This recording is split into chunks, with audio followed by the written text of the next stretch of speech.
What is good, y'all? What is good? Let me get everything situated for my live tonight. Let me make sure everything is Gucci on the live as far as the audio goes, and we will get this show started. Definitely appreciate everybody for checking out my recent interviews. That's right. Spider Loke blessed the channel. Last night we actually had Kid on the channel. I put up a throwback of Mike Geronimo. If you missed that, where we literally detail all of his work with Ja, DMX, rest in peace, Jay Z. You know what I'm saying? I got really in depth with Mike Geronimo. I really pretty much do that with any artist that I have on the channel. I noticed who was back on the scene. Well, who's back on the scene doing interviews? Young Buck is back on the scene. Young Buck is back on the scene, you guys. He's doing interviews, quite a few. He's got a new project coming out with DJ Paul. We heard about that a few months back. Young Buck was actually at the Verses with 3 6 Mafia going up against 3 6 Mafia going up against who did they face, you guys? Bone Thugs and Harmony. Excuse me. That was pretty much an epic versus battle right there. All the commotion on the stage at that one point. I need everybody in here to hit that like button. Everybody in here, hit that like button, you guys. Share this video. Yeah, tonight, we're going to be talking about a couple things that Young Buck has been talking about in regard to 50, kind of breaking down where their relationship fell apart. We all know 50 Cent went on the Breakfast Club just a few days ago and said, he literally went on the Breakfast Club a few days ago and said he's done with G Unit projects. No more G Unit projects for 50 Cent, although he is open to a documentary. And like I was talking with Kid last night, if there is a documentary, if there is a TV show, they're going to have to use all the characters that were involved. They're not really going to be able to leave any out, especially when they played such an epic role. Like Kid was on The Beauty, The Beast, a lot of 50 Cent's promo mixtapes leading up to Animal Ambition. Knight says, despite Buck's mishap, he is very dope and talented. Yeah, I always say when Young Buck was first brought on the G Unit, he added a spark to the unit that they did not have. I agree with that 100%. What do y'all think in the chat? Did Young Buck, the southern influence of a G Unit, of a New York based group, I really felt like he added a lot to the label. He gave them a major interest factor. Now, Buck did an interview where a couple interviews that I was watching over the last few days. Shout out to everybody getting their interviews with Young Buck. Buck said that dude literally said that he was making $1,000 when he was 9, 10 years old. He had the ambition of a hustler, you guys, running around with his lawnmower, getting busy. It's not too shocking that 5, 6 years later, Young Buck would be running around on the music scene. You know what I mean? Young Buck was running around on the music scene trying to make his name. Look what he did. He actually ended up going along to book Birdman and Cash Money and Lil Wayne. I think he booked him for $5,000, he said, brought him out to Cashville or Nashville, however you want to refer to it. And they did a show. And this was Buck's first opportunity to go on to meet Cash Money Records, you guys. Buck was associated with many labels. 3 6 Mafia, as we're seeing him have some affiliation nowadays. He was affiliated with Cash Money. He was affiliated with UTP.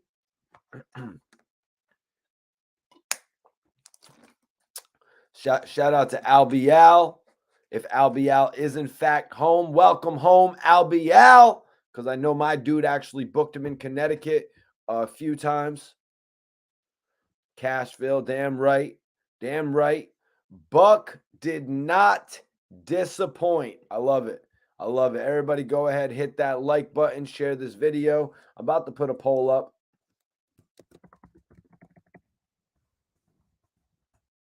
About to put a poll up in regard to Young Buck.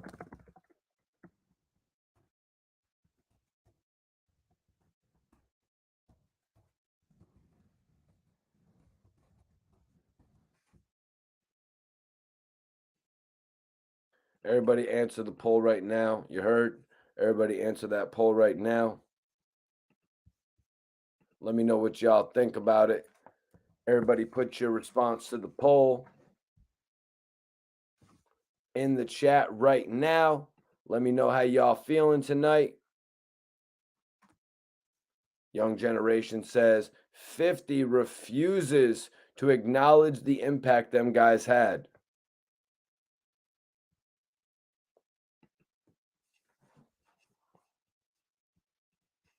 Knight says that plus all of his mixtapes as of late have been fire. Without the unit, he really has been still putting out fire projects. Yeah, Young Buck has not stopped putting out projects, that's for sure. The only thing is he can't solidify an actual G Unit release. Give me 1 second, y'all.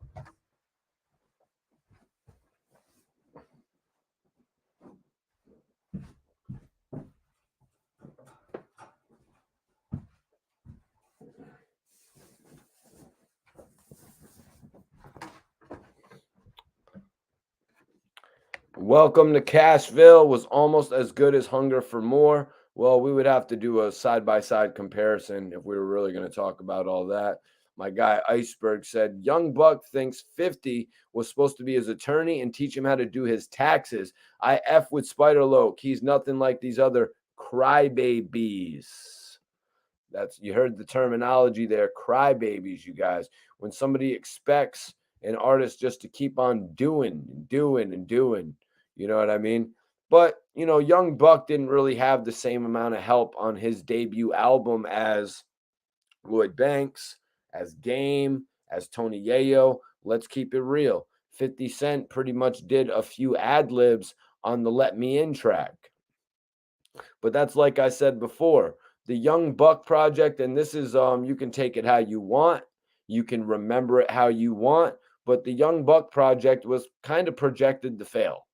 They were projecting that project to fail. When it actually did mediocre first week numbers, they were excited.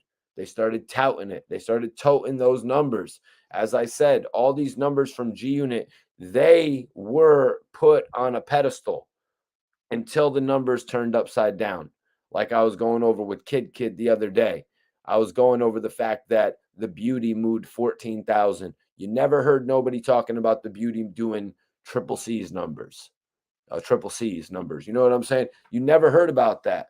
You never heard about the Beast coming out and selling 18,000 units first week.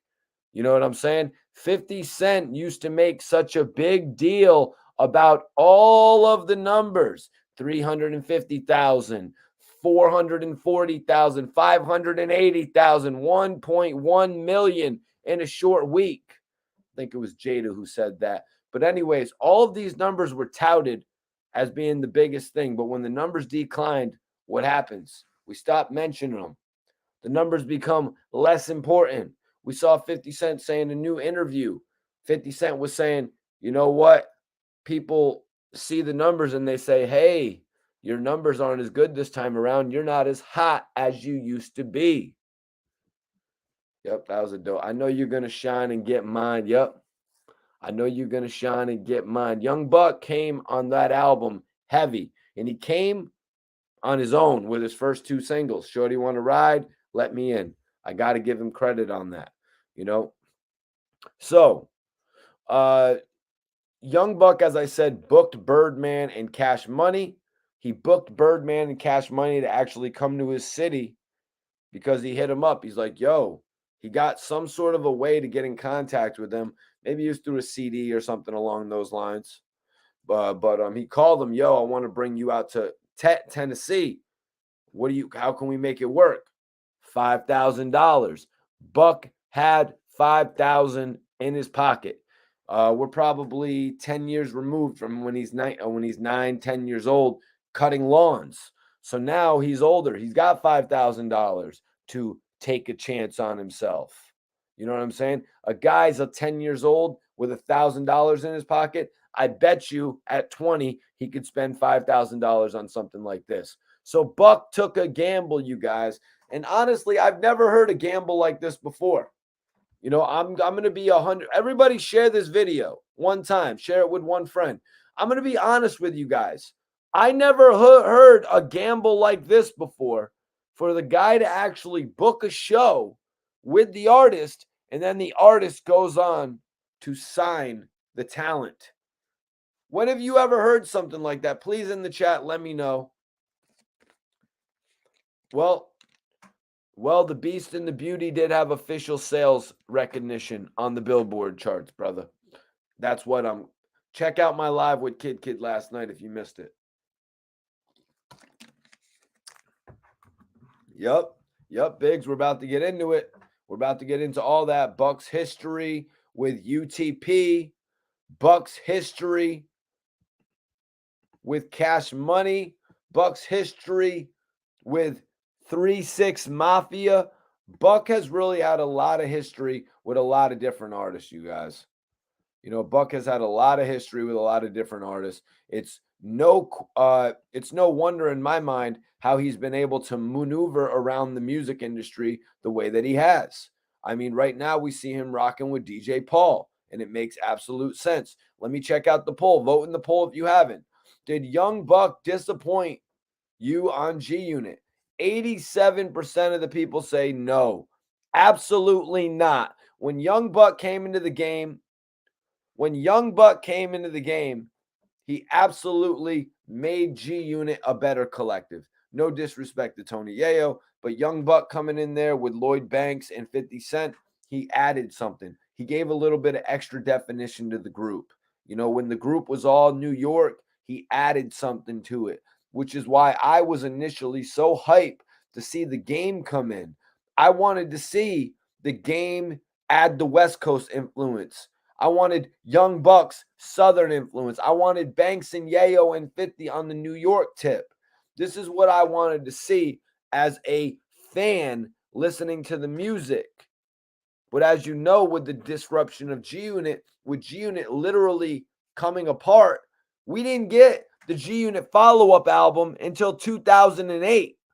We had to wait 5 years before we got the follow-up G Unit album. And within those 5 years, how many artists left the label? Game left the label.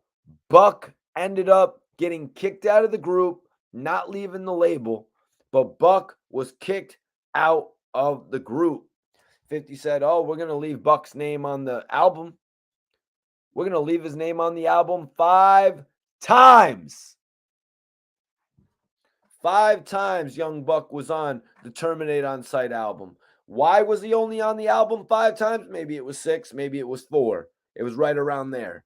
Because he did not go to Asia and complete the album. 50 took the guys on tour overseas, and Young Buck decided, no, I'm not going to. I don't know if it was a probation issue. I don't know if it was really an issue with the fact that he was on tour with Rich Boy, throw some D's on that bitch. I don't know if that was the fact of the matter, but Buck was on tour and he said, 50, I can't do it. So let's keep going here. Buck was rocking with Cash Money, right? He calls him up. He gets the affiliation going. He gets a relationship with Birdman. Now, I did an interview with Hot Boy Turk. He spoke on Buck being around the group.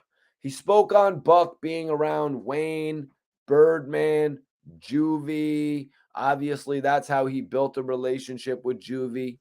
They say Buck was freestyling all the time. He just couldn't stop freestyling. And this is going to go into what I think was the issue with Juvenile and Suge Knight. We're going to be talking about that in a little bit as well, you guys. So there's a lot to tune in today on the Mikey T, the Movie Star podcast. You know what I'm saying? A lot of topics we're going to be addressing tonight, as well as the game's album sales. The album sales plus the Eminem response that I don't think he thought he was going to get. And I'm not talking about the picture with Snoop Dogg and Dr. Dre. That's response enough. I'm talking about the other response. We got a lot to talk about tonight on the show, you guys. I appreciate everybody for checking out my new interviews. Spider Loke, my hat's off to you for coming on the channel. Kid, my hat's off to you for coming on the channel. Crooks is out right now. Spider Loke's YouTube channel is going crazy every single day. Make sure you tap in with those amazing artists. Yeah, also Mike Geronimo coming on the channel a while back for an interview. I threw that joint back up. Salute to Mike Geronimo, man.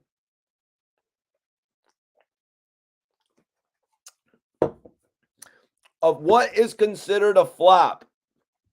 When you diss Eminem for 10 minutes, when you diss Eminem for 10 minutes, or let's say in MGK's case, when you come out with a diss record on Eminem and then you decide to oh so casually follow it up with an EP called Buzz that sells 24,000 copies first week, that is a flop. MGK flopped when he dissed Eminem.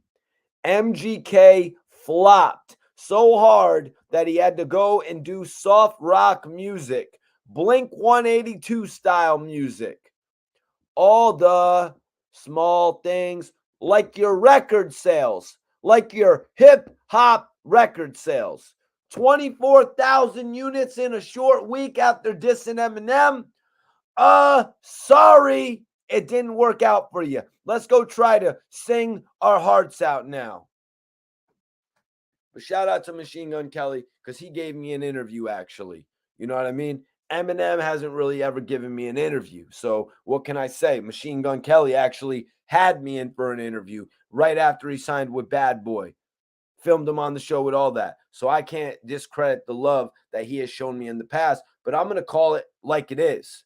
His album, or his EP, when he dissed Eminem, flopped. You asked me, what is a flop? When the game makes an album with 30 records, when the game does an album with 30 tracks and a 10-minute diss track aimed at Eminem, going back to reference Stan, which was on an album that I believe has gone diamond, and then you sell 18,000 copies first week, and then you sell 18,000 copies first week, that is a flop. That is an absolute flop. They're projecting the game to sell 18,000 units this week, you guys. First, I heard 40,000. So I thought it was closer to my prediction of 35,000. I thought it was closer to my prediction. But the projections are out. The projections for the game album apparently are 18,000, you guys. First early projections I saw were 40,000. Now they're saying 18,000. Certified flop. Damn. Oh, we got some crazy. Everybody in here. Questions answered by Super Chat only, you guys. So listen to this, you guys. So I was talking about the fact that Buck got around Cash Money and he was freestyling all the time. Well, Hot Boy Turk told me a little bit about that freestyling, and I need everybody in here to share this video one time. We're live tonight. I'm your host, Mikey T, the movie star, and you are rocking on the Mikey T, the movie star podcast. Appreciate you tapping in, everybody, even if you're late. You already know what it is. So Lil Wayne apparently took exception with all the freestyling from Young Buck. It's like, dude, stop freestyling in Birdman's ear. Every chance Young Buck got, he was legitimately trying to take Lil Wayne's spot, much like he did when he was rocking with G Unit and they were on BET, Rap City. And Young Buck proceeded to call out Lil Wayne. Yo, bro, calling out Lil Wayne is not anything you can take lightly. When you're going to call out Lil Wayne, you got to have a real plan for your career. And I'm not talking about a plan for what jeweler you're going to see next, a plan for how much Chronic you're going to buy the next day, or how big of shoes you're going to put on your car. You know what I'm saying? I'm not talking about the spinners. You know what I'm talking about? When we're talking about going one-on-one with Lil Wayne, we're talking about a Nas versus Jay-Z epic battle. And then you're coming at this thing acting like you're taking it in a Beanie Siegel Jadakiss-like approach. When you go and you try to call out Lil Wayne, you have to be ready for that. We saw between the first and the second Young Buck projects, Young Buck was not ready to take that next step in his career. Even after what happened with Dr. Dre.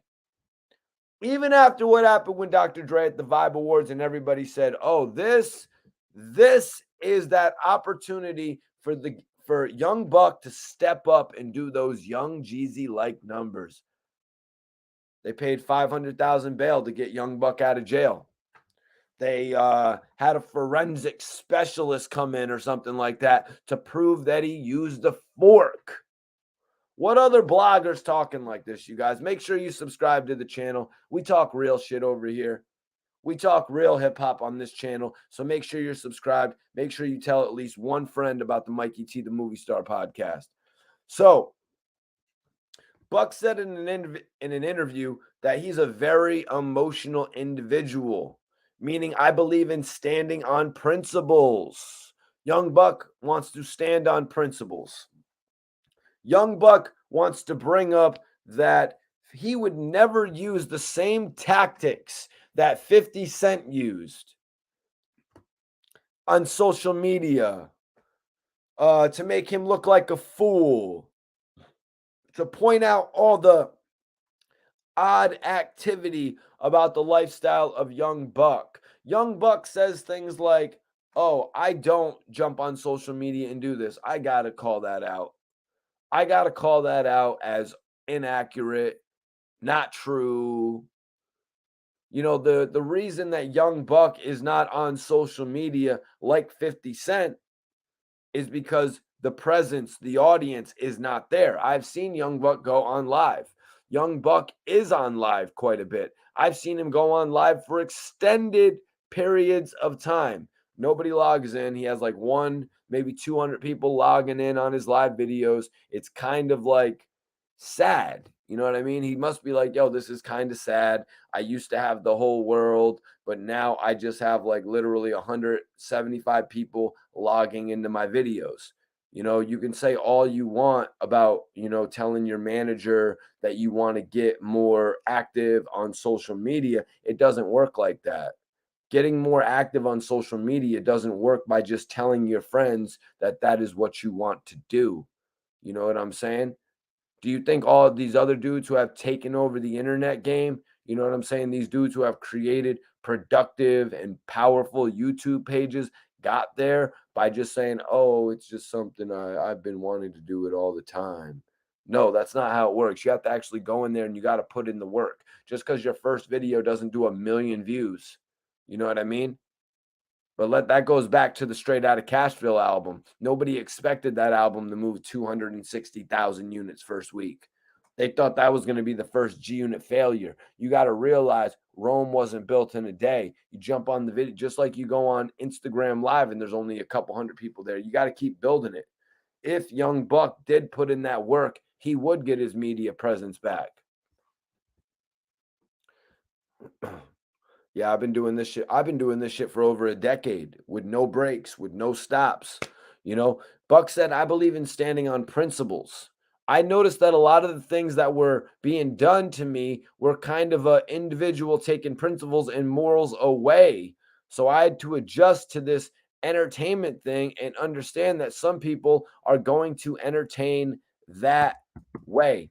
I mean, yeah, Young Buck, you could tell when Young Buck first got into the game, you could absolutely tell that he was straight out of the streets. You know what I mean? The way that he rapped, the intensity that he brought in with his raps, you know what I mean? You could just tell that he wasn't as they were calling it at the moment, a studio gangsta.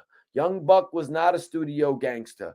He was literally kicking in the doors. You know what I'm saying? Buck was coming in, and you could tell that, yo, this man right here, once he gets the opportunity to touch some money, he's really going to change some lives. And that happened. Young Buck touched some money. He turned into Chief Keef. You know what I mean? You could see it. The video evidence wasn't as frequently visible back then as it is now, with Chief Keef literally running from store to store. Chief Keef jumps in any store he wants. You know what I mean? buying any clothes he wants. Young Buck was doing that same shit. It just wasn't as visible back then. There wasn't a World Star Network to put it on. The internet wasn't going as crazy. There weren't Instagram videos to show it. You know what I'm saying? But Buck was going crazy too. Young Buck was kind of like we called him. He said he would like Chief Keef. Young Buck was kind of like Nick Cage. You know what I mean? Just he got it, so he spent it. We even heard Yayo talk about it in interviews. You know what I mean? Yayo said in interviews when these guys would get these big checks, Yayo knew that he had to put a portion of it away. Fast forward, buying some chronic. Some dudes always want to buy the guy out. You know what I mean? Other dudes, you're only in a city for 3 days, 2 days, a night. Let me get a 7. Let me get a 14. Let's do something reasonable. Let's do something reasonable rather than buying the guy out. Just you can hand dudes and give DT a QP. You know what I'm saying? What does DT need a QP for? Dude's only going to be there for 2 days. Don't give him an O. Give him you know what I'm saying? Give him a quarter. Be like, yo, that's you. I got my own. I'm rolling up. What's everybody smoking in here, man? What's everybody smoking in here? You heard? Let me know what you're smoking. I'm twisting up some Mexican flan. This shit is lit too.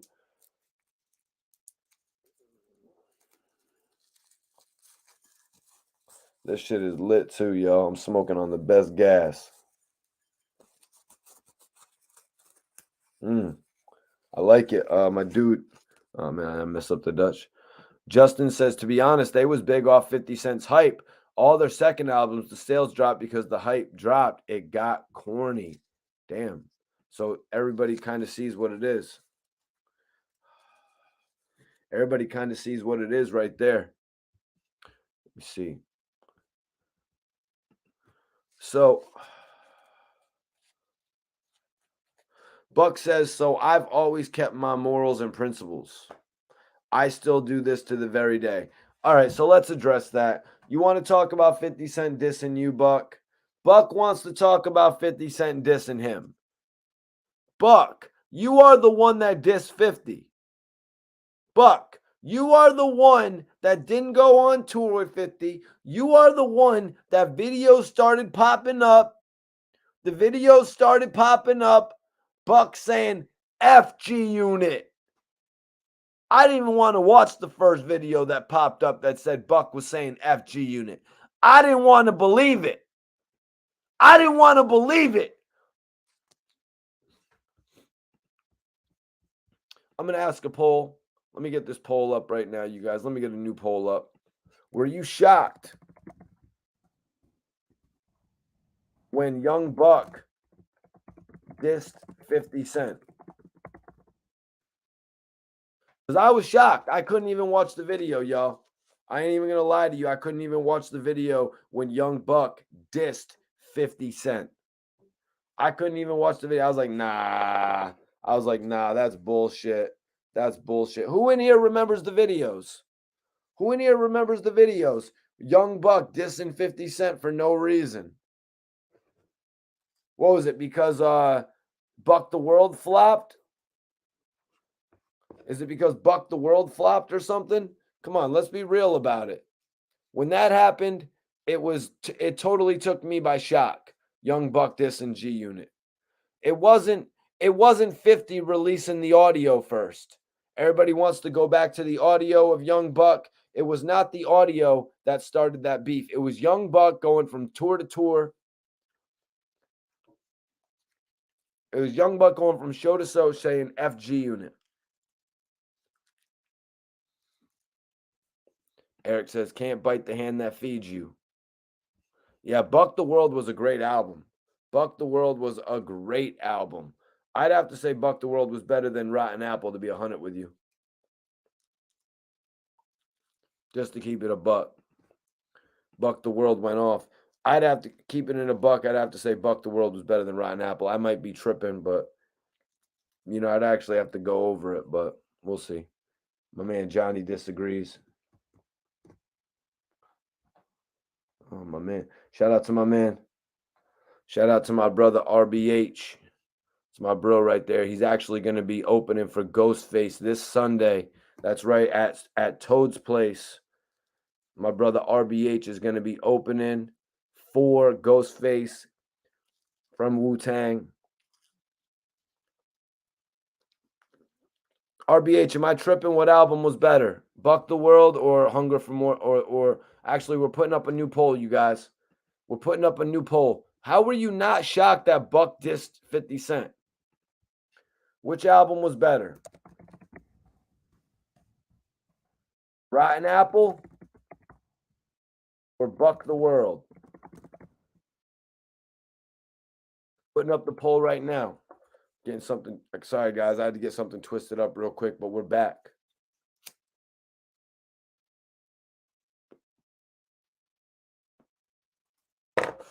Shout out to Providence, Rhode Island. Shout out to Providence, Rhode Island. Everybody vote in the poll right now. Which album was better? Which album was better? Vote in the poll right now, y'all. Let me know. I want to know which album was better. We got Rotten Apple from Lloyd Banks, his sophomore album, or we've got Young Buck's Buck the World.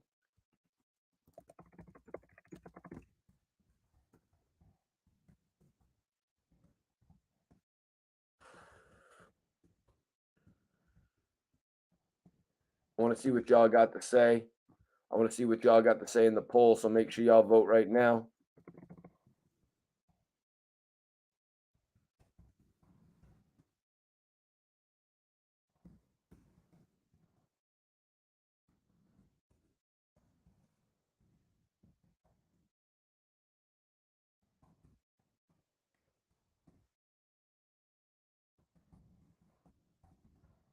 I should have put Terminate on Sight up there. That was actually a sophomore album, too.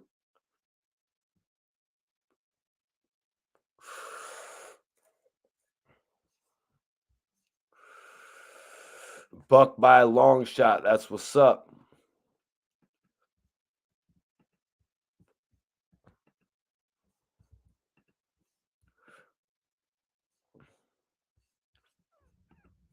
Everybody vote in the poll right now.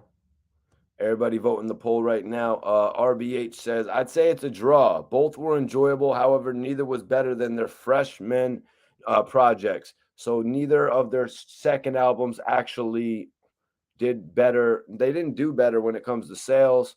And a lot of people didn't find them to be better when it comes to the music. I agree with that.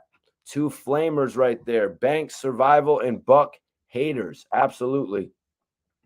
Absolutely, man. So Buck said that, I've always kept my morals and principles, and I still do to this very day. Wouldn't go about it the same individuals choose to do the whole new social media era. The social media era is something that a lot of rappers have not adapted to. 50 Cent took his time. He found his lane with it. You know what I mean? Now it just so happens that 50's old diss tracks are not the way that he needs to get at you anymore.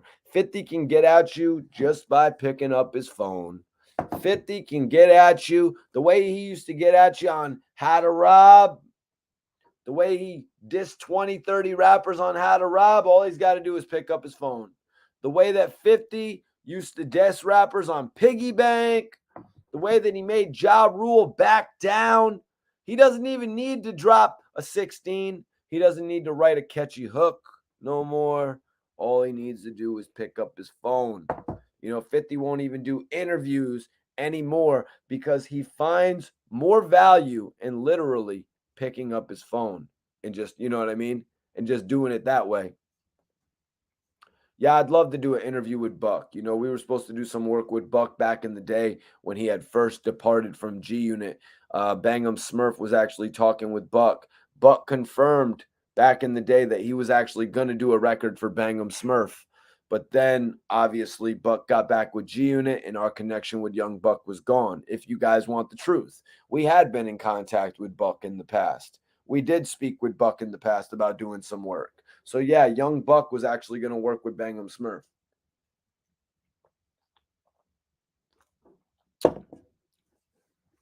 K Dot brings up a great point. He said, to be honest, 50 Cent beefing with the industry also hurt his artists because they couldn't expand. Yeah, that's another issue that Young Buck ran into. You know, I'm probably sure you have heard him talk about it, but DJ Khaled, one of the, never mind most respected, one of the most popular DJs, you know what I mean, grinding from obscurity to being on the radio and playing music for people to hear all over your radio. That's the end goal, right? That's the end goal, to get some shit on the radio so you can attain success of another level. And Buck wasn't able to get Khaled to play his music in Miami. Because why? Because 50 Cent wanted to beef with totally random people? Because 50 wanted to beef with people random. You want to beef with people from Florida? All over the New York record? All over a record that barely propelled Ja Rule to platinum status. All right, so we're going to beef with Jadakiss because they jumped on a record called New York. First of all, correct me if I'm wrong, you guys, but I don't even think New York had anything to do with 50 Cent. Correct me if I'm wrong. Good Lord. That situation, it just screams like, it screams out like desperate, talking about desperation. Would you need another name for piggy bank or something, Fifth? Like, come on, man. You know, I got a lot of respect for 50's career. But when I see certain things like he's going to poke fun at Jada, Fat Joe, now he's in beef with Sheik and Styles P, all over this. What up, what up, what up? Appreciate you guys for tapping in. Make sure y'all share this video. So Buck said, in regard to me and 50, it's different because it was an individual who was considered my big brother. And I never in my life thought he would have done some of the things in regard to me and understanding where we was at as a family. And not just me, the other guys as well. So right there, you know, Buck taking issues with 50 Cent dissing Lloyd Banks, 50 Cent dissing Tony Yayo, 50 Cent dissing Spider Loke, Hot Rod, all of these guys, Olivia. Did he diss Olivia? All of these guys, artists signed to 50 Cent, have been dissed by 50 Cent. Do we see Diddy dissing all these guys? Does Diddy diss every artist that he signed? Diddy didn't even diss Mace until like 3 weeks ago when Diddy's mom apparently was like, tell this dude to shut up. Tell this dude to shut up, like over and over and over again with Mace, dissing Diddy and dissing Cameron. You know what I mean? Like every chance he gets.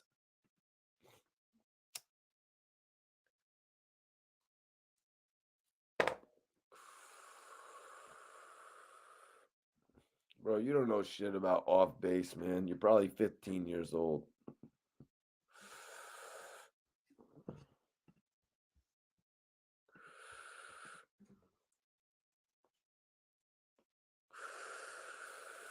Well, I don't know about Meek Mill and Rick Ross's situation in regard to how they feel about one another, but I do know about the history that they made. I mean, we all saw the history that they made right in front of us. Meek Mill has an opportunity right now to take that history and pretty much 10x it. You know what I mean? 20x it to the moon. You know what I'm saying? To the moon with Meek Mill at this point. Meek said he was going to make 11 million off of one project. Never mind 11 million in 11 years. Meek Mill's on some big shit right now. Oh, word, K Dot. That's the things about. He said, I love 50, but one thing about a cancer is they never admit they're wrong. Ooh, that's crazy. Yeah, Cancer July, right? Yep. Dwayne says 50 was getting his artist paid from RBK and they were wearing Gucci and Prada.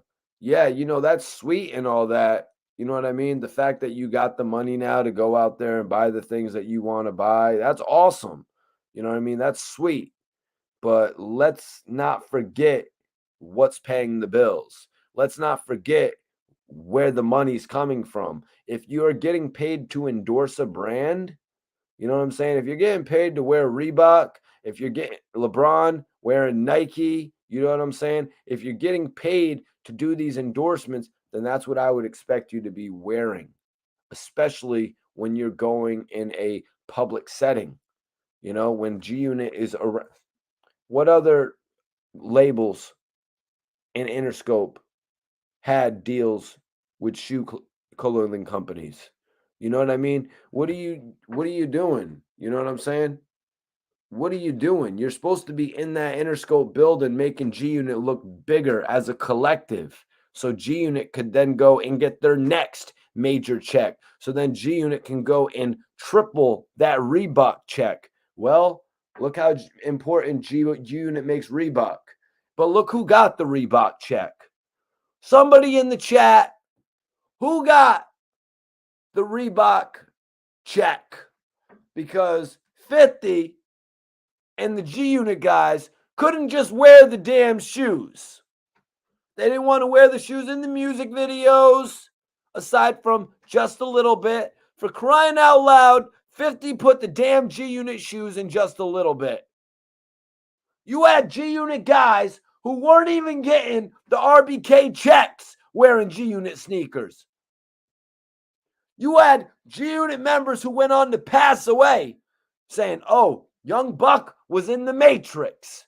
Rest in peace, Maserati Fox.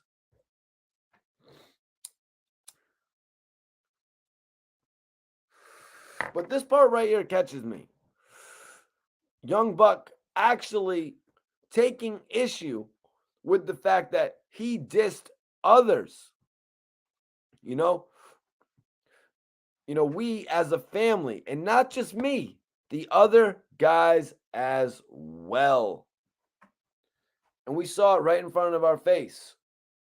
We saw it right in front of our face when Yayo and 50 went on all the radio platforms, and 50 would call out Yayo. 50 would call out Yayo on the radio, you guys. And I'm not going back to watch it. If I do, I'd probably have to report on it. You know what I'm saying? Maybe I should do an old story on that shit that they did on the radio over there. You know what I mean? And how 50 was dissing Yayo on the air. And then we go back to 50's book where he's literally saying that Lloyd Banks is lazy. And then he's recording conversations with Young Buck. What is going on here? What is going on here? These are all three of the artists that you came into the game with and you sold 5 million albums with. And now you're blackmailing them and you're making them look like clowns on the radio and you're questioning their work ethic. Like, what's going on with that? G-Unit was looked at as the most powerful collective. And you're kicking game out of G-Unit. You're kicking Buck out of G-Unit. You're letting Lloyd Banks entertain a record deal with Kanye West, the guy who just beat you in the record sales. Why don't you man up and do what Birdman did? When Jay-Z wanted to sign Lil Wayne, Birdman gave him everything. Oh, Lloyd Banks, you want to go somewhere? You're the president of G-Unit with a $75 million budget. Yeah, you're in control now, Banks. Why wouldn't things like that happen? People always ask, oh, Mikey T, Young Buck was going to run Cashville and Game was going to run the Black Wall Street. What was Yayo and Banks going to do? Maybe Banks should have been promoted to the president of G-Unit. Like Wayne was, like Corrupt was with Death Row. Can we be real about this? Can we be real about this? Birdman was willing to give Wayne his whole company so he didn't leave. It's on Wayne if later on Wayne signed a 51-49% agreement. I don't know who the hell would sign an agreement like that if that's facts. But Birdman was willing to give Wayne everything. Suge Knight realized everybody left. Everybody's gone. Let me make Corrupt the president. Corrupt never been president before. That intrigued him. Exactly. Why not Yayo? Well, I mean, come on, man. Yayo, you know what I mean? Yayo needed to get his second album out. Any of those guys, though, you know what I mean? Yayo and Banks were going to lead G Unit New York. Yep, and I'm not even bringing that up, K-Dot. I'm just bringing up the other stuff that they really did in front of the public's eye when they literally got on all of the radio stations and G-Unit were actually arguing with one another. And, you know, it kind of goes back to Young Buck actually freestyling a lot, you guys. You know, Young Buck was always freestyling for Birdman so much that he actually annoyed Lil Wayne. You know what I mean? So much that he annoyed Lil Wayne.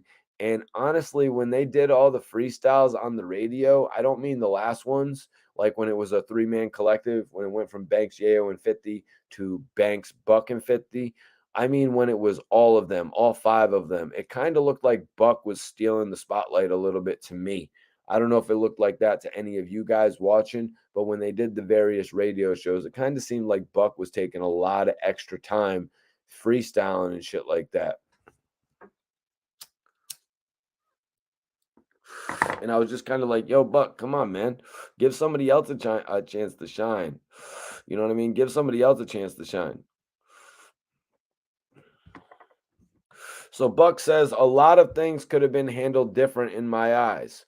I'm at my place of peace right now. For me, it's whatever you do or whatever you say, it doesn't really matter. I've grown to come in this place of peace that I'm at. Wow. So let me talk about that right there. Buck is at a place of peace. So, like I said a little bit earlier, Buck was literally spending cash money like Nick Cage. You know what I mean? Young Buck was out there spending faster than it could come in. Young Buck was kind of making Mace look like somebody who could put together a nice savings. You know what I'm saying? Buck was going wild with it. Didn't really understand all the ins and outs that came with getting checks when you're signed as a contractor rather than having a regular job that would take out your taxes. Buck probably had one or two jobs in his life where he's like, oh, the taxes come out. I never had to pay nothing before in my life. He blew up so quick, or he never even had a job. However the hell his story played out. You know what I'm saying? You know, a lot of people, honestly, in the rap game, they blow up really early to the point where they didn't even have to have a job. You know, like Young Buck, kind of early when he got with Cash Money and all those guys. Lloyd Banks, kind of early when he got with G Unit and all them guys. You know what I'm saying? Look at Lil Wayne and BG, for crying out loud. You know what I mean? Look at those guys. We're talking real young. So Buck talking about he's found a place of peace. Young Buck has had no choice, you guys, but to find a place of peace. In the last few years, Young Buck's lifestyle he went from being in jail, he got locked up, to getting out of jail, to not finding his celebrity back. You know, a lot of people think, oh, when you go and you get locked up, you're going to come out of jail with a little bit more celebrity.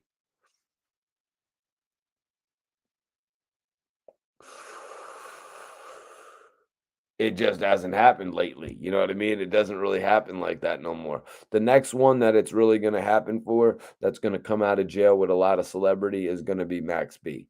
Free my brother Max. He'll be home. He'll be working with French Montana, Cocaine City Records. Honestly, we'll see what happens. You know, French Montana did tell me that I was going to be a part of that shit. He's like, yo, we can't do that shit without you. I'm like, word, French. That's lit, bro. So we'll see what happens. But I fully expect Max B and French Montana to take over the game when they be getting out, when he gets out and shit. You know, that's going to be the next one. Hell yeah. Throw up the big Avels. Shout out to French Montana. Y'all know French actually used my interview with Max B on his debut album.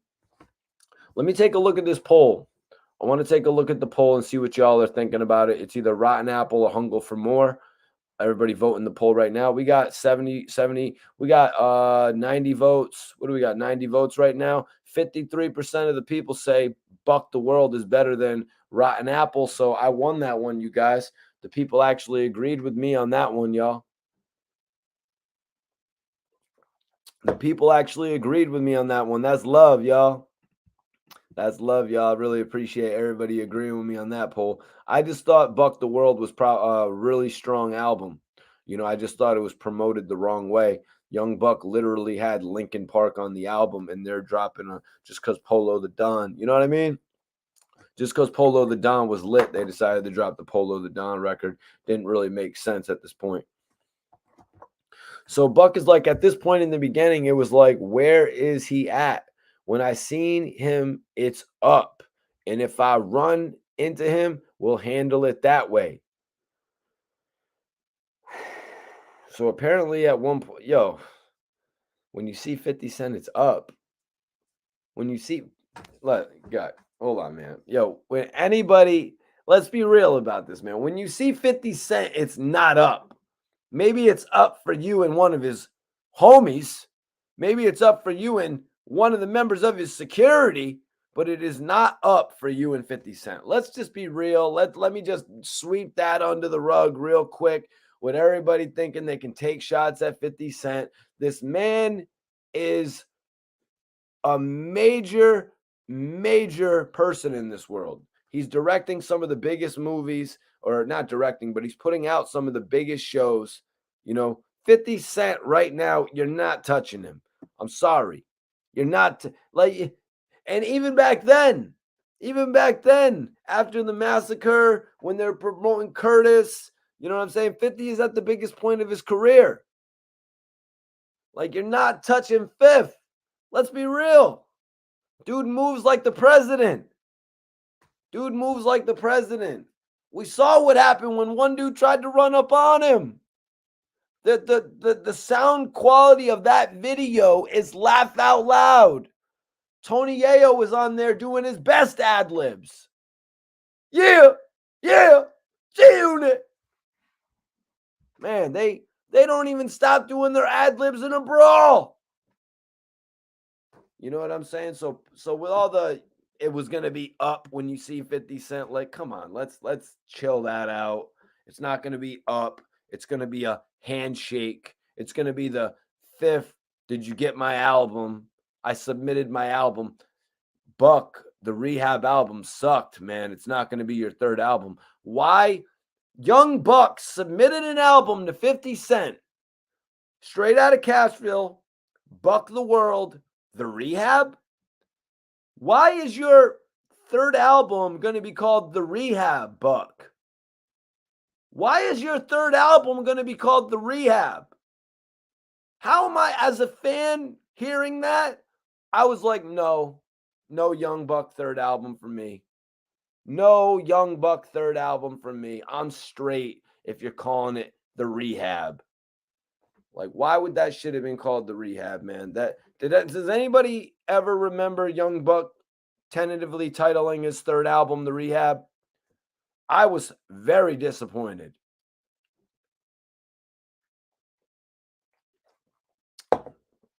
Very disappointed in that.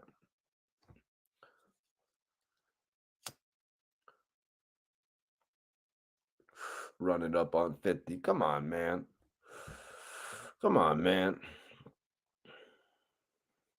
Buck said, Buck is like, not just him, not just with him, but with any of the individuals who spoke my name and who had something to say about me. I experienced being in the penitentiary, really walking the yard. I went to prison as a full-fledged celebrity.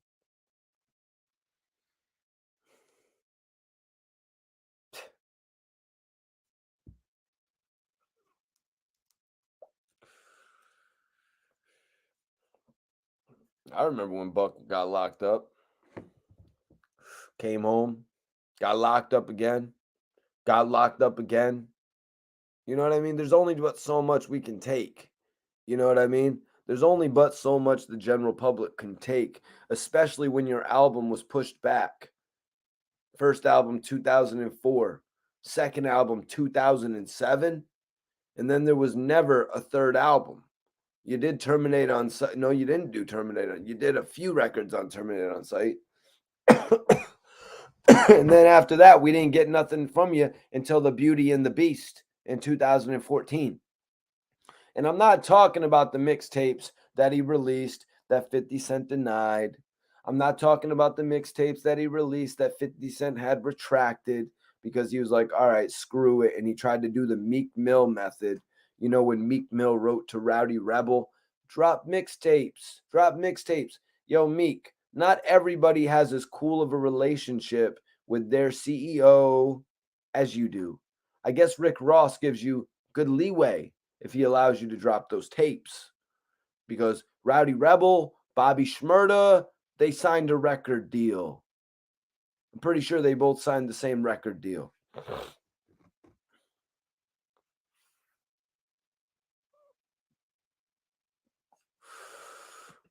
Iceberg says that's some shit that Eminem would call his album. The Rehab, Recovery, Relapse, etc.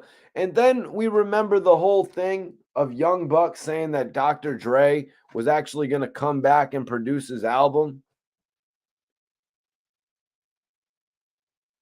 You know, I still think, I don't even know if Young Buck is off G Unit, you guys. But his G Unit career is certainly over in our eyes. I don't even know if the man's off a G Unit. He signs back to G Unit. I don't even think we've really gotten through it, but it's not like we're doing the Young Buck story tonight. We got to do that. But so he comes back to G Unit. He signs to G Unit for a solo album and a group album. I'm going to have to say the group album has been complete with The Beauty and the Beast. Even though I think we all expected more, both of those albums charted on Billboard. I didn't think that was the case at first, but more just recently, I went over the numbers last night with Kid Kid. They actually charted on Billboard, but Buck still owes 50 Cent a solo album. He couldn't help but take that cash, though. You know what I'm saying? He couldn't help. Oh, Buck, weren't you just talking about principles, morals? Weren't you just talking about principles and morals that you have? If you have the principles and morals, why would you sign back to the man who was holding you up from releasing your third album? Excuse me.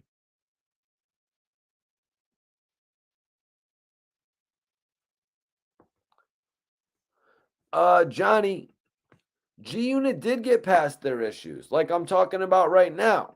G Unit did get past their issues. They all connected. Instead of the game, they brought in Kid Kid. So it was a 5-man collective. So I do believe I am right in saying that 50 Cent did plan on having the game assist in the G Unit projects. Now, Get Rich or Die Trying, the soundtrack is different. That is the compilation from G Unit Records. M.O.P., Mobb Deep, Spider Loc, Mace, all these artists, Olivia, all the artists from G Unit Records featured on that project. I do believe, you guys, that I honestly do believe that game was going to be featured on Terminate on Sight. Although I do want to say Terminate on Sight would not have dropped in 2008, and it also would not have been called Terminate on Sight. Terminate on Sight was pretty much a name I think 50 Cent came up with based on kicking Young Buck out of G Unit. In reality, he should have did the same thing that Max B did on his album when he made the gravestones with Jim Jones and Joel Santana's name on it.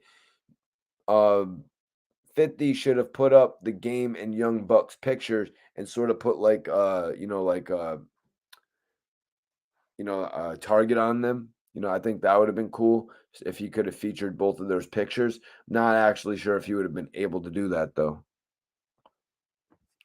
What up, King Smurf? What's popping with your G's? Appreciate you for tapping in. What up, MDK, Dwayne, Asthma? What's up, Iceberg? MDK, what's popping, guys? JP, what's up? K-Dot, appreciate y'all for adding into the conversation tonight. Make sure y'all hit that like button.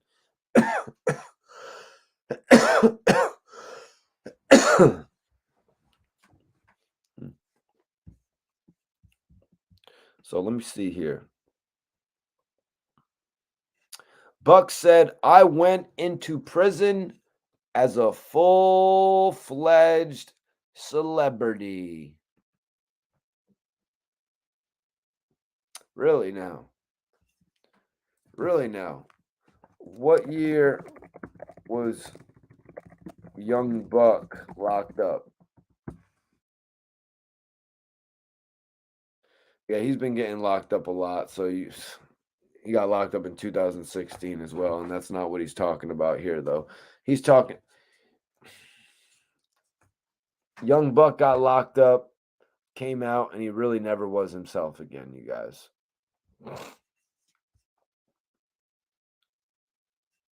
Wow. Interesting kind of comments in the chat. Interesting comments in the chat. Dwayne says if 50 didn't have them raps, the rap game would have been whack. Yeah, I don't know, man. I think 50 kind of really alienated a lot of relationships that he could have had. Like I was saying a little bit earlier, a lot of those radio personalities in different areas of the country would have been important for 50 and Buck and Banks and Yayo and Game to all have relationships with, like DJ Khaled. You know what I mean? Like Buck complaining about the fact that they weren't playing his music in Miami. I bet you he was pissed off when he went to Miami and they weren't playing his music. Buck was hot as shit. You know what I'm saying? And they're not playing his music. Okay, now it looks like we're going the wrong way with this beef. You know what I mean? Now we're actually, you know what I mean? Now it's like, oh shit. Oh shit. Maybe we're beefing with the wrong people here, Fifth. I mean, beefing with the Murder Inc. guys was cool. We kind of got a buzz from that, Fifth. But now we're beefing with Game, and he kind of kicked our ass. For some reason, you wanted to beef with Jadakiss. You thought he was an easy win. What the hell, man? Some of this beef that 50 Cent took on just wasn't smart. Iceberg said, he was the coolest celebrity in jail. He should get a medal. You're messed up, bro.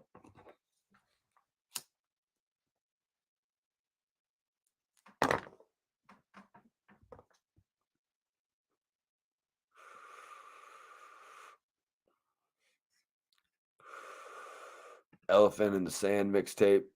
Yeah, you see, that was a lot of unnecessary shit, too. When 50 Cent held the funeral for Fat Joe because he sold 50,000 units. Newsflash, or should I say fast forward a few years, Animal Ambition sells 46,000 copies first week. The funeral for the career of 50 Cent. Well, 50 Cent just had the funeral for G Unit this week on The Breakfast Club. He did them all in this week on The Breakfast Club now. And what did he do before that? Before that, he kicked Game out on radio. After that, he kicked Young Buck out on radio. And then he pretty much said no more G Unit projects on the biggest talk show on radio.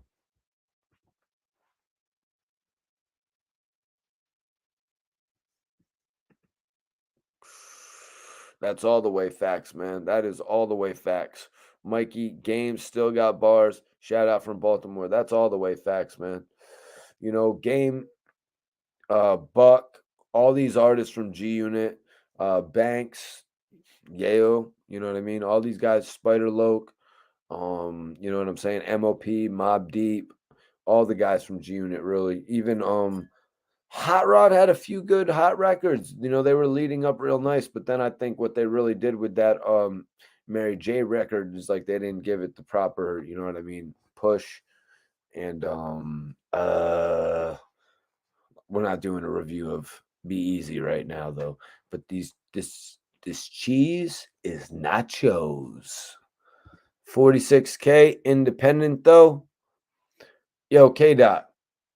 Let's address G Unit going independent.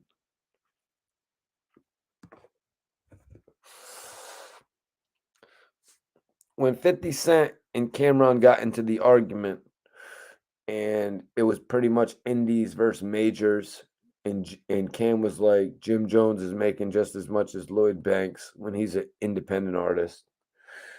When you look at the sales that G Unit was doing, in a perfect world, if G Unit was able to go independent and move a similar number to that, it would have been just that, a perfect world. You know, a lot of people were thinking 50 Cent on an independent spectrum, on an independent base. At that point in time, everything 50 was doing was going crazy. But what did he decide to do? He decided to bring G Unit Records to Interscope. He brought G Unit Records to Interscope. How much would Lloyd Banks and Tony Yayo and all the guys have sold on Koch? How much would the Hunger for More? Somebody tell me in the chat. How much would the Hunger for More have sold on Koch? Would it have only sold 95,000 units? Like Jim Jones' album?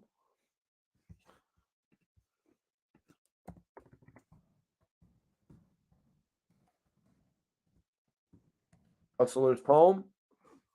106,000 copies, but Ballin' was on top of the world?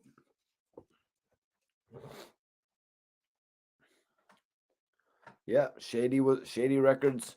Shady Records was another label, you know what I mean? Another label that kind of got screwed over. You know, they had 50, they had D12, Obi Trice came out the gate doing great. Eminem wanted to do his next collaboration with Dr. Dre with an Atlanta artist. So we were gonna have a New York artist, we are gonna have his Detroit-based artist with D12 and Obi, and then he was doing projects with, no, that came later with Royce, but then he was going to move on to the Atlanta project with Stat Quo. Why did that get shut down?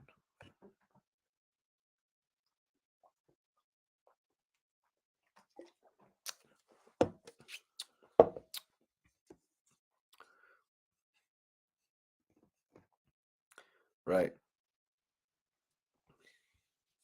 Without being leaked 100K. So you think Interscope pushed the album to do 430,000 copies, 440 first week, but Koch would have only been able to push Hunger for More to 100K?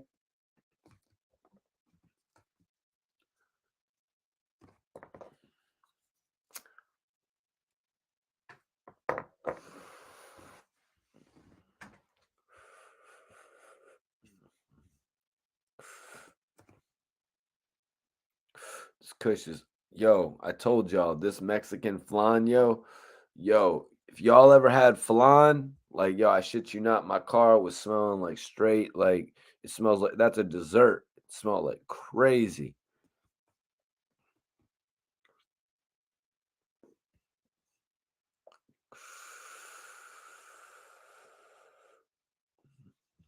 Statlanta should have dropped in like 06. They dragged it till like 08. Statlanta, yeah, to my knowledge, Statlanta never dropped. They actually gave, yeah, Google it, flan.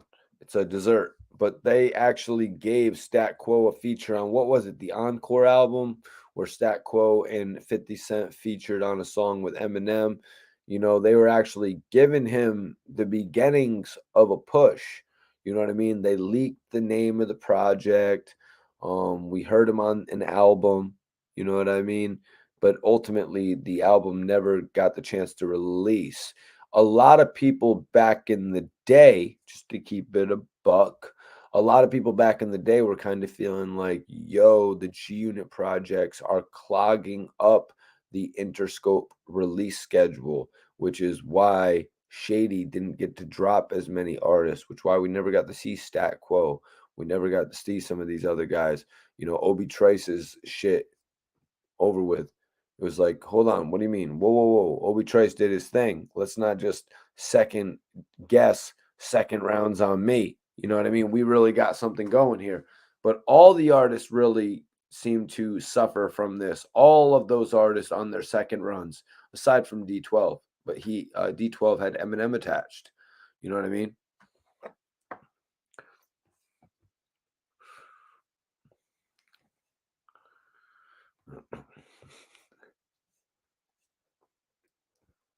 Jim Jones, that's facts, man. I appreciate you, Tengus.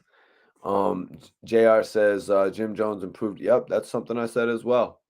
And I was talking with Kid last night about the Lil Wayne albums, all three of Lil Wayne's first albums in comparison to when he started doing the Carter. You know what I mean? Hell no, you never forget Stack Bundles, man. I really liked what Stack Bundles, Jim Jones, and Max B were doing together. I really feel like when Jim Jones would end up going to sign his major label deal, that he should have honestly brought Stack and Max B over there, and he should have cleared up his issues with French Montana and Chinks Drugs and brought them over there as well. You know what I'm saying? Because French really helped Max B market himself. Otherwise, you weren't really going to hear much from Max B.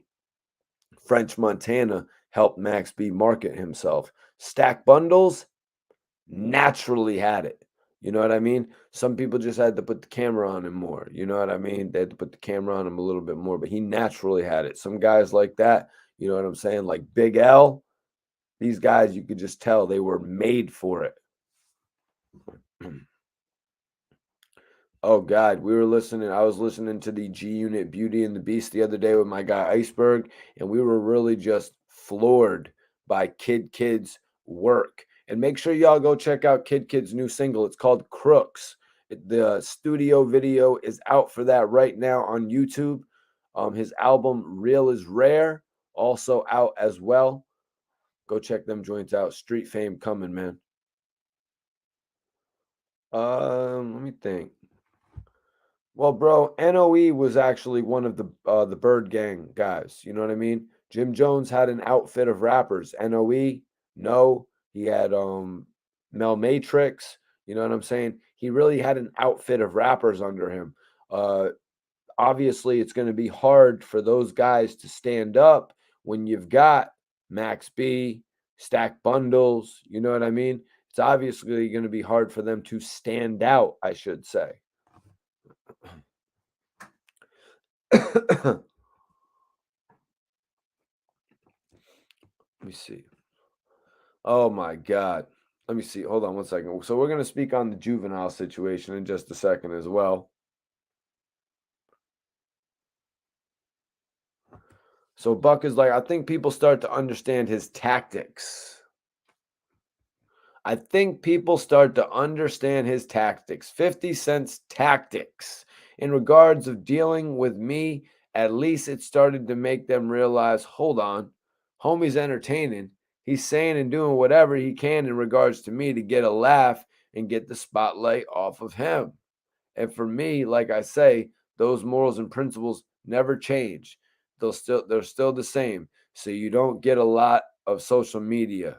I was telling my manager I need to get more active on social media, putting pressure there more, putting presence there more, letting the people see how I truly live. Buck, the people have seen how you truly live. There is no more interest in a Young Buck reality show. When the people used to have an interest in a G Unit reality show, like back in the day, it was like, yo, I want to see a G Unit reality show to actually depict the direction of all the artists working on their projects. My interest in your portion of that show has greatly diminished, Buck. You know what I'm saying? It has greatly diminished. So let's cool out when we talk about getting our presence up on the internet. You know what I'm saying? You are capping right now, Buck. You're capping. I'm calling out some cap here because you're all over the internet. You post pictures of yourself wearing cowboy hats. You post flicks wearing cowboy hats. We see videos of you grocery shopping. Have you ever thought about using Instacart?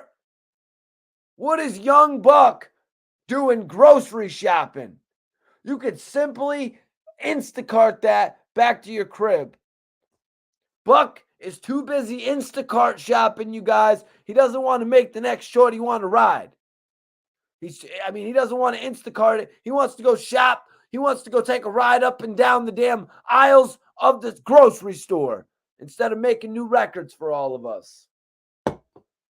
Kind of gets me hot, you know what I mean? Kind of gets me livid to hear this type of excuses. You know what I'm saying? All these excuses. Oh, I'm not on social media. Buck, I've literally sat in there and watched you on Instagram Live doing nothing. I've watched it. I've watched Young Buck on social media, you guys. So I'm calling cap on this, man. I was absolutely like, when I heard Buck say this, I was like, man, Buck, you are all over social media. You're just mad that you don't have the same social media presence as all of the other celebrities.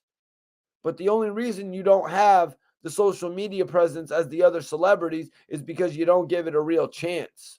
You see that the viewers are low and then you get off of it for weeks. That's no way to build a fan base. Why haven't you started building your YouTube page? Why isn't your YouTube page built? If you would have started that a year and a half, 2 years ago, you would have 1 million subscribers right now. You know, you got to use the opportunities the right way in this game. You know what I'm saying? 50 Cent gave Young Buck an opportunity to literally come back from losing his whole career. Do you think anything would have happened to Bloodhound if 50 didn't put it on Get Rich or Die Trying?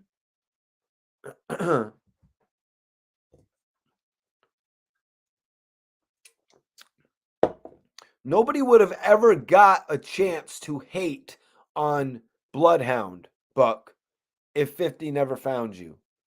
50 needed a record to break up the sound of the album. He needed a record to show people he could do something a little bit different. That just so happens to be one of the most hated records on the album. I did a live the other week. It's one of the most hated records on the album. Salute. Appreciate you for tapping in. The age page. Much love on the tap in tonight. Much love on the tap in. Oh, believe me, I know Young Buck is still dropping music. But I tapped out on Young Buck's career. I'm not going to lie to you guys. I tapped out on Young Buck's career. Back in the day, Young Buck, he had me. He had me attached to his career. He was my favorite artist on G Unit. I agree with everybody in the room. I think Young Buck spruced up G Unit and made Beg for Mercy one of the most classic group albums. It's my favorite group albums. Put it up against any other group albums. You know what I'm saying? Put it up against any other group album, and I've got the G Unit album. But as I've been talking tonight, and we've seen literally 50 taking shots at every single one of the G Unit members. You know what I mean? It makes me just see like that album really the album is classic, but the group not as classic as it once was. The group really did fall apart. 10 says, honestly, I can't see myself picking up a G Unit album without Buck. And that's why 50 would go on to actually bring Young Buck back to G Unit in 2014. Because, yeah, Buck brought it to G Unit. You know what I mean? Buck actually started off that Beauty album, the first G Unit album back in quite some time, on the song Watching Me. And when I heard that, man, they watching me. Watch how I move it. You know what I mean? That shit really got me. I was like, yo, what? Buck starting this shit off. That shit's kind of lit. G Unit is coming with like a new sound. You know what I mean? The last time we heard them, they had jumped on that whoa, whoa, whoa, whoa. You know what I mean? That Rider Part 2, G Unit was trying to kind of like advance the style a little bit, which I could respect, but I really loved the classic sound of the first G Unit album, Beg for Mercy, the classic, Stunt 101, Popping Them Things, I Want to Get to Know You, Smile. You know what I mean? They took a real classic approach with the Beg for Mercy album. Terminate on Sight, it just wasn't the same for me. You know what I mean? It just wasn't the same. Even though, like I said, they're trying to go with this more natural, more not natural, more relevant sound, a sound that's more relevant to that time. Then they move on to that Watching Me, and I was impressed by it. I'm like, but more than being impressed by it, I'm like, oh shit, it looks like Young Buck is back to work with these guys. I had done an interview with Kid Kid. I did an interview with Kid Kid.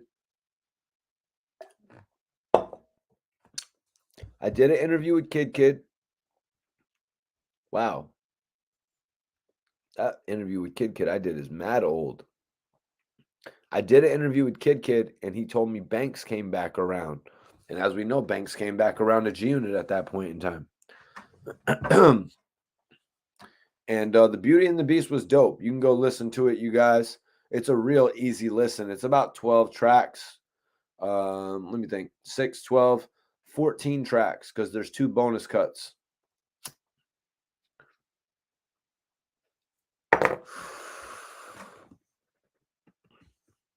Here, let me go check this poll, you guys. Let me see what's going on with the poll.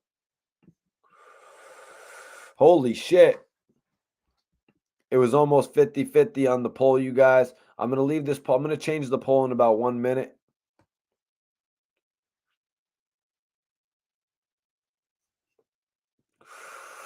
Buck the World's got it, you guys. Everybody hit that like button and vote in the poll right now. I'm about to end this poll in a minute. What was your favorite album between Rotten Apple and Buck the World?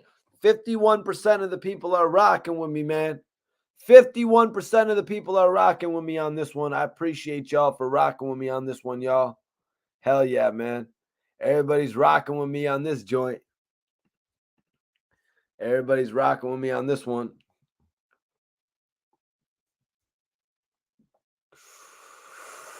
Salute to Modesto, California. Much love to Modesto. So we got to get into this Juvenile situation. Young Buck spoke on Juvie, and we all know about the relationship there. Young Buck got the call from Birdman after Juvenile left. Young Buck had been around Cash Money before that. Like I said, he was freestyling to everybody that was listening. It's Young Buck. You know what I'm saying? Just everybody. The dude's freestyling to a Red Bull can. You know what I mean? So Juvenile obviously heard that. So the story goes, as I had heard in an interview Buck did, Buck got called back. Buck literally got called back by Birdman. Birdman was like, yo, Buck, need your help. Looks like I got a spot. Looks like a spot opened up for you, Buck, in the group. New group I'm working on. Oh, shit, you're working on a new group, baby? Hell yeah. I'm here now.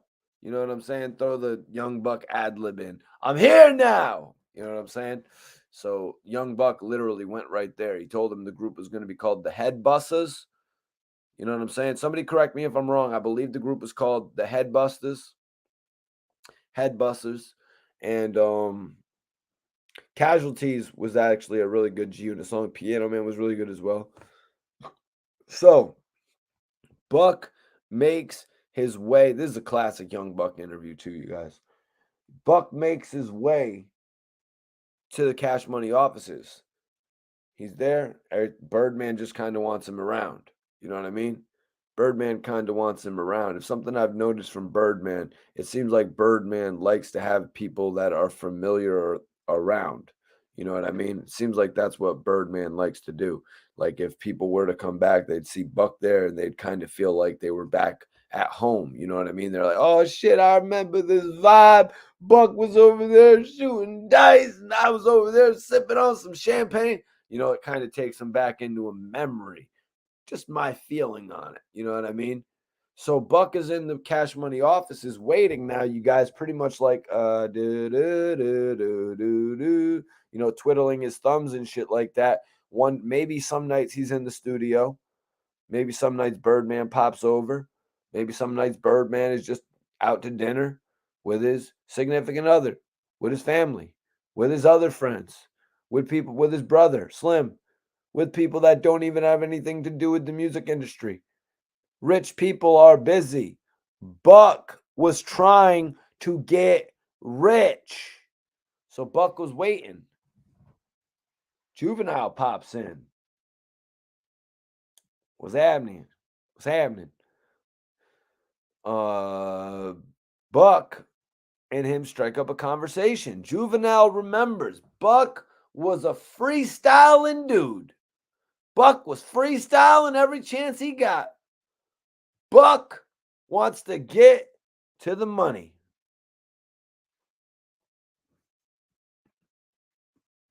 Oh, let me get your ass out of here. Cool. So Buck runs in, Juvenile runs into him and he's like, yo, Buck, why don't you come and work with me? Why don't you come and work with me? I'm starting this new shit up. I guess he was starting up UTP with Wacko and Skip. Buck was involved. We would later go on to see Juvenile release a single with Wacko and Skip. Buck was not involved at that point. So they start traveling together. Buck finds a situation. He goes from being a head busser to being a member of UTP. Now, you know, Juvenile's probably telling him, I guess, from Buck, when Buck is saying, if you get an opportunity, take it. Now, we all remember the situation that happened of Suge Knight wanting to sign Juvenile. Juvenile's done with Birdman. He doesn't have a contract with him. So Suge Knight was trying to build up his label. You know, Suge Knight was trying to have conversations with everybody back in the day. Ja Rule. He was having conversations with Petey Pablo. You know what I mean? Suge Knight was really trying to sign artists. So he took a meeting with Juvenile. Suge Knight's money was probably a little bit longer at this point in time. So he was actually able to put Juvenile and his boys up in a nicer hotel. Unless it was the Best Western, nobody has really confirmed this. It might have been a shitty Holiday Inn, but I got a feeling since it was Juvenile, Suge Knight was doing his last, you know what I mean? Suge Knight was giving his last effort to wheel and deal and get this situation going with Juvenile. Suge Knight wanted to bring the man who created Back That Ass Up over to Death Row Records, you guys. And I got to say, it would have been a genius move. It would have put Death Row in a better position. Now, Juvenile infamously left Young Buck. Juvenile infamously left Young Buck. He got out of there. Juvenile would go on to sign back with Birdman and shit like that. I don't really know what played out behind that. But the fact is, the two of these guys would start beefing. The two of these guys would actually start beefing. Young Buck and Juvenile started beefing on the internet, you know, through different interviews. The question is why? Why does everybody think Juvenile and Young Buck are beefing? I want to know, what is everybody's opinion in here? Why are they beefing? I could only imagine that when Young Buck was there meeting with Suge Knight, that he was freestyling his ass off every chance he got. You know what I'm saying? He was freestyling just like he was just like he was for Birdman, and he annoyed the hell. You know what I'm saying?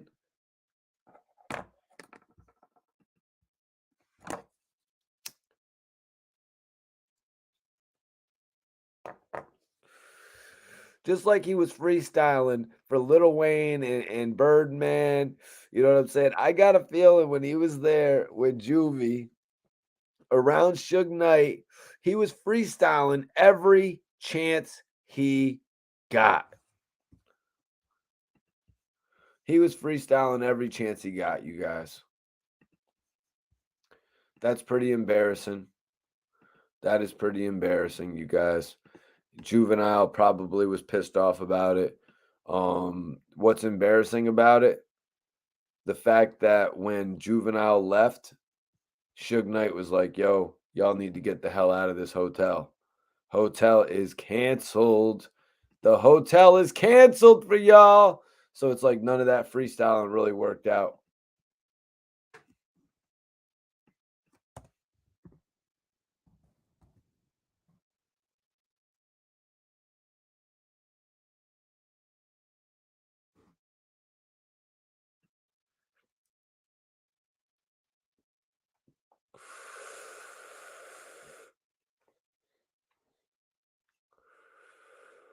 Appreciate that, man. Let's get that interview with Buck for sure, bro. Definitely, man. I'd love to do an interview with Young Buck, basically going over his whole career and shit.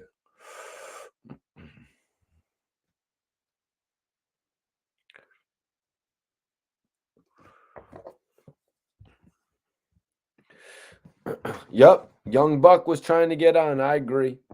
He was trying to get on, but also, I mean, Suge Knight was there trying to woo, pause, Juvenile. He was trying to bring Juvenile into a deal.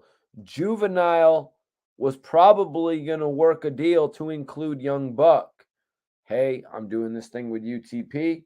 Can you work it out so that you get me a $10 million deal for UTP?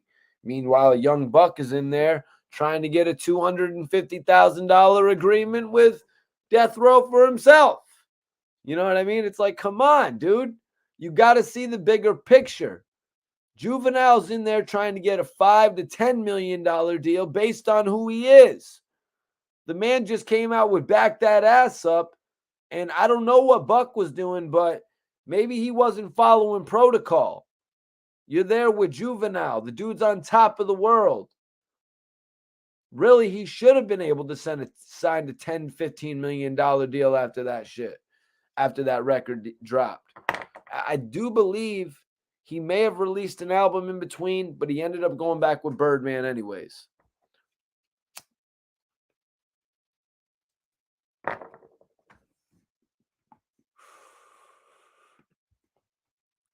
So Buck said, I still to this day don't know where that comes from. I just don't know where that comes from. He doesn't know where it comes from. Buck doesn't know where it comes from. Well, don't worry. I'll check this question off of the interview then if he doesn't really know where it comes from. But it's going to have to come up in his history regardless, you know, but because he actually did go from actually, you know, working with Birdman and Cash Money to having an agreement with UTP. His connection with 50 Cent actually came from a meeting that took place with 50 Cent and Juvenile as well. So there will be no choice but to mention Juvenile. But as I said before all of this, you know, Buck had spoke positively of Juvenile. Aside from on the record, you know, on one of his first singles, he actually brought up Juvenile. Somebody tell me what that bar was. Somebody tell me what that bar was where he actually brought up Juvenile, and what album was it on when he brought up Juvenile? And I'm wondering, do you think that's what Juvenile took the wrong way when Young Buck actually addressed, you know, that whole situation? And I'm not even talking about the fact that he addressed him leaving them in a hotel and then Suge keeping him out. I'm just talking, I think he said he owed him or something like that.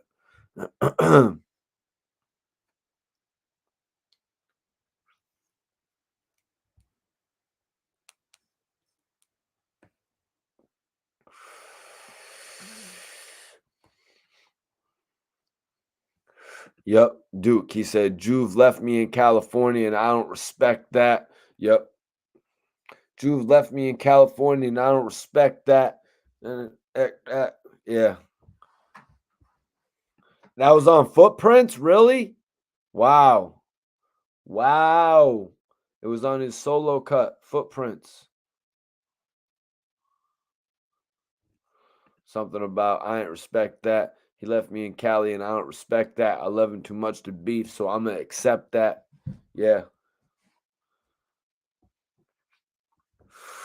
At that point, Juve was probably like, Buck, move on. It's like, don't mention me on your damn album. Don't mention me on your damn album that's gonna sell 5 million copies. Don't mention me on the album that's gonna sell 5 million copies after you sign the G Unit.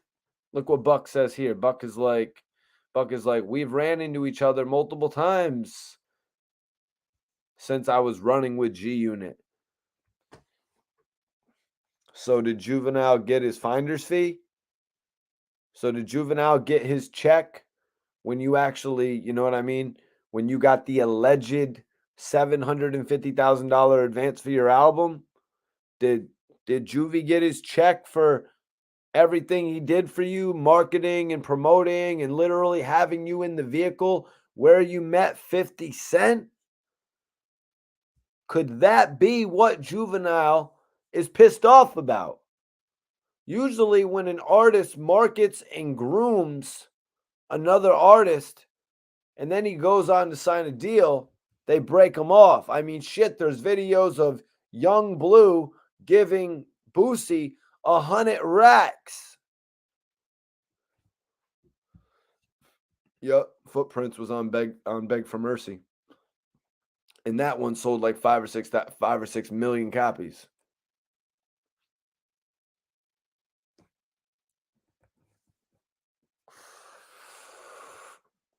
I think 50 grabbed Buck up. I think 50 Cent signed Young Buck because it just made sense. You know what I mean? It just made sense after they met him. You know, after they met him and they vibed, and Sha Money XL apparently reached out to Young Buck and was like, "Hey, we want to use your record on the album." And then it's like, "Okay, you want to use my record on the album? All right. Now the ball's in my court. I want $200,000 to clear that song. You know what I'm saying? I want 200K to clear that song. This ain't a feature we're talking about. This ain't a hook. This is a whole song. You know what I'm saying? So, what do you do at that point? Okay, he wants 100,000. He wants 200,000. We might as well sign him. We might as well sign him so I never have to pay for another feature from him. All right, let's give him $1 million. So I never have to pay for another feature from him. He wants 200,000. Let's give him $1 million. Let's give dude $1 million. Then it's like you see a label that would have been able to clear one song for 200,000. They then sign an artist and they own 30 of what 200,000s could have got. You know what I'm saying? You get what I'm saying? And, you know, I've seen the same shit happen when Rick Ross was working with Omarion. Omarion was featured on 2 cuts on Ross's album. It's like, what are you going to pay him for the 2 cuts? You might as well sign him to a deal so you don't even have to pay him. You know what I mean? It's like buying a restaurant and then you don't even have to pay to eat there no more.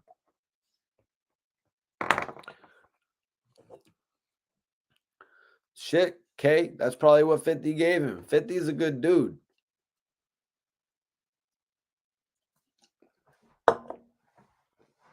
You know what I mean? 50 Cent signed Young Buck off of that song. He saw him. 50 Cent wanted Young Buck to be the next big rapper from the South. I'm telling you all, I'm keeping it real when I say it here on the Mikey T, the Movie Star podcast. 50 Cent wanted Young Buck to be what Lil Wayne became. He really did. 50 Cent had an idea. Young Buck knew he could do it. Young Buck was going to become the biggest rapper in the South, you guys. Like he said, he got locked up. He got locked up at the height of his celebrity. The man was connecting Linkin Park after Linkin Park just collided, after they just had the Collision Course album with Jay-Z. Young Buck was connecting with one half of Linkin Park for his album. Missed opportunity right there. You guys are going to hear me say that until the end of time. G Unit and Linkin Park, it's like you're printing money. You're printing money. Did we forget the other guy was a rapper from Linkin Park? Why not just grab him up? Why not just grab him up? We got Chester. Why not just grab up his partner and just make it an official joint?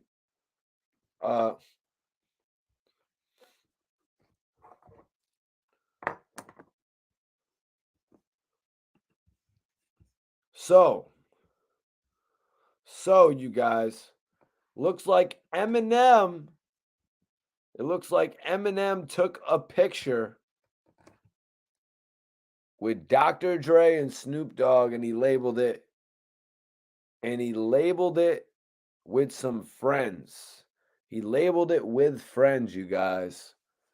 And that's funny because that's what we're really talking about lately. We're talking about how these artists have gone from actually being collaborators to becoming friends based on the work that they do together. If we look at the work that the game has done with Snoop Dogg, I mean, we've seen them come together for the the West Coast conference. You know what I'm saying? They brought the West Coast back together. They tried to stop all the animosity going on. But do they really have the relationship and the foundation of a relationship that Eminem and Snoop Dogg even have? I understand they're both from the same coast, but sometimes being from the same state does not mean you're going to outweigh somebody else's friendship that they have with somebody else. Snoop Dogg and Eminem have been rocking with one another since what? It has to be since 2000. So we're talking about 22 years. It could be a little bit earlier than that. I'm going to be modest. You know what I'm saying? I'm going to be modest. Snoop Dogg actually gave Eminem his record, right? Correct me if I'm wrong. He gave Eminem the Bitch Please record to put on his album, Bitch Please 2. Dr. Dre and Snoop Dogg, obvious friends. We've heard Dr. Dre and Snoop Dogg actually talk about the fact that they are going to perform with each other when they are well past senior citizens. I fully expect that. I fully expect to see senior citizen Dr. Dre and Snoop Dogg performing Gin and Juice, probably getting paid. Actually, Dre's a billionaire now, man. He probably wasn't even thinking about that back then. You know what I mean? Poll question. Who thought Young Buck was a cool... Oh, God. Come on, Iceberg. Who thought Young Buck was a cool... I like that, though. I like that poll right there. Let me see what's going on with the poll here. Because I want to do maybe a best rapper name poll. Everybody put up a couple suggestions for a best rapper name poll. Buck the World got it, you guys. Buck the World got that shit. 51%. Let me see. Best rapper, best name for a rapper. We got Young Buck. We got Trick Daddy. Let's see, do we got any other suggestions? Yup. Facts. Snoop and Dre are back in the lab.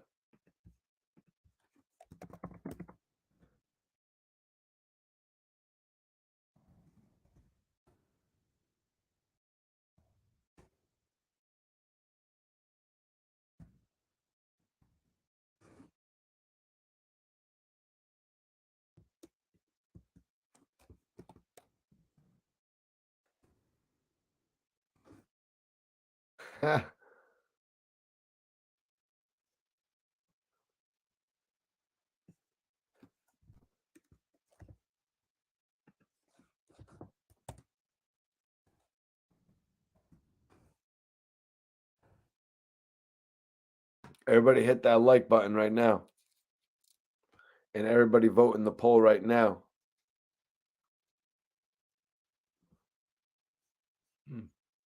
Everybody's rocking with that Buck the World. Everybody's rocking with that Buck the World.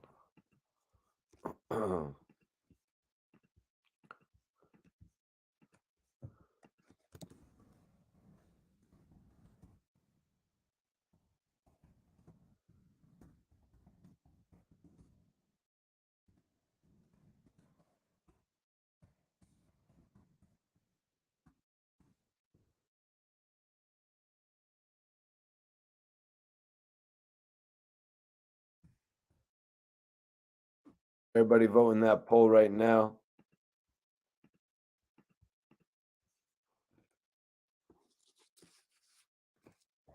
People do not like the name of the game.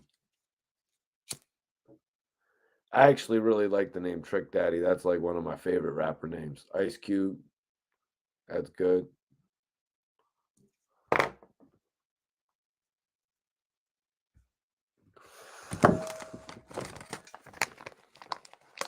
I'm gonna roll something up other than the flan. I'm gonna roll something up other than the flan. So Eminem takes a flick. So I was kind of breaking down the relationships of M and Dre. You know what I'm saying? I'm kind of breaking down these relationships of M and Dre and Snoop compared to Game. You know what I mean? Although Game met Snoop, he freestyled for Snoop when he was young, and then he said he thought he was going to get signed. He thought that's the way it worked. But then Snoop, you know what I mean? But then Snoop just kind of actually just was like, all right, man, keep doing your thing. Peace. And Snoop kind of walked away from him. And then he had a relationship with Dre that he now says Kanye West outdid in 2 weeks. You know what I mean? That's not what brings out the best in a friendship. You would never see Eminem or Snoop saying that about Dr. Dre.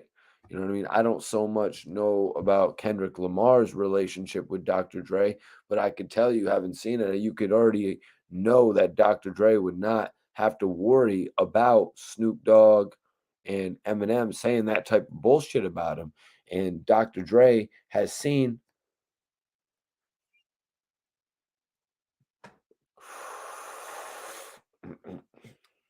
Bro, it's the best worst. It is the best worst rapper name because every rapper on this list has had success. They've all had success with these rapper names. But which one of them was the worst name?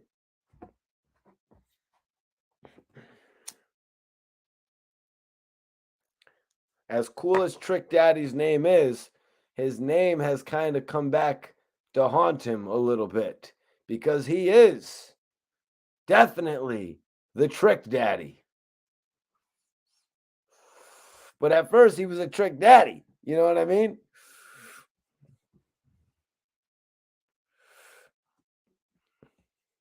Exactly. The notorious Biggie Smalls is the best rap name. But which of these names is the best worst last name?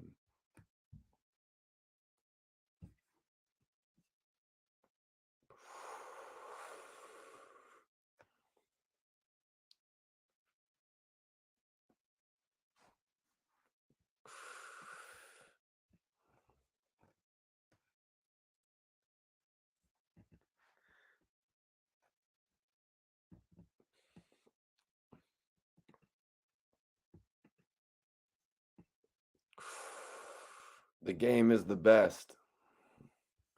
Takeoff. Are you putting Takeoff as a good rap name or a bad rap name?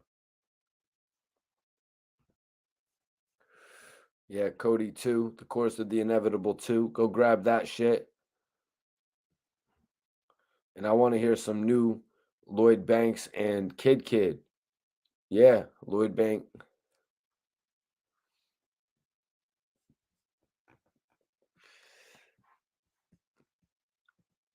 I want to hear some new Lloyd Banks and Kid Kid, man. Kid Kid is actually Kid Kid. I mean, I might have to do an official review of those G Unit, the G Unit Beauty and the Beast album, but Kid Kid might be the MVP of those projects. I might do a review of those. But I was just thinking about how to do it, man. Like, cause I want to go over all those albums, but there's just a lot. Yayo, that's a great idea, Johnny. Like, and Johnny, thanks for tapping in on the lives, bro. Adding to the shit. Easy E is a great rap name. Hell yeah, man. You are 100% right, Will. Easy E is a great rap name. I've always thought that.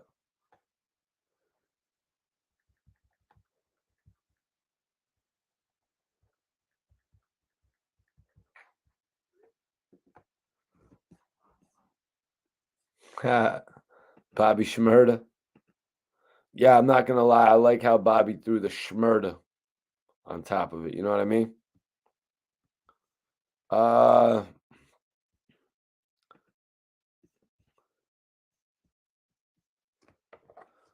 yeah, that's what we was discussing that last night in the live with Kid Kid. Actually, we was discussing that last night in the live.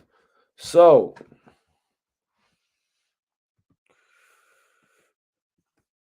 the game's record sales don't seem to have been impacted by the Eminem diss. Will Eminem really respond to a song that is going to propel 18,000 in sales? Sure, sure. The game versus Eminem is getting serious right now. The Black Slim Shady, it's like 300 bars in my opinion.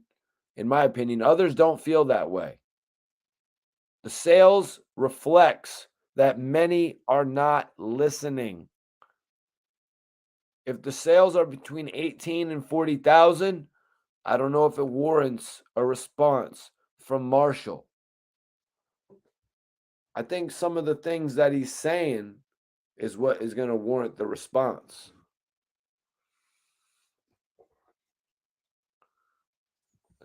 K. Dot says Eminem is beating the game with Instagram pictures.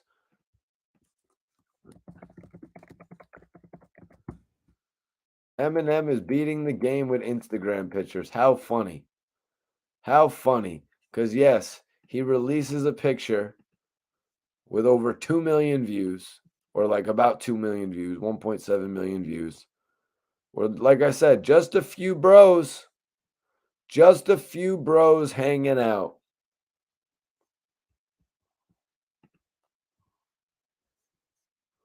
Just a few bros hanging out. Game, where's your flick with the bros? Let's see what the game has on his Instagram right now. Let's see what we got here. It's not a collaboration. Okay. Can we? Yep. Nope. Not getting nothing here with this, bro. Not getting nothing. Being alone is better than. So Game posted on his Instagram. Game posted on his Instagram.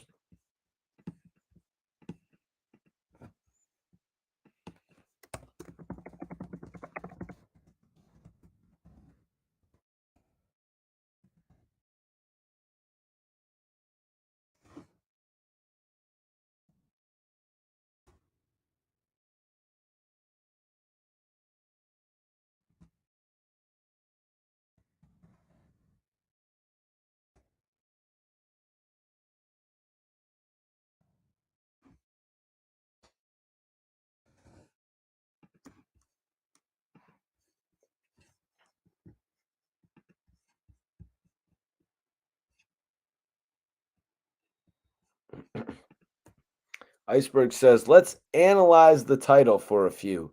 The Black Slim Shady. Basically admitting you're a stan.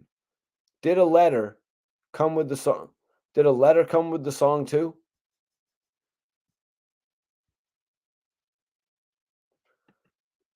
Eminem responds to T Grizzly and MGK. He must respond to the game too.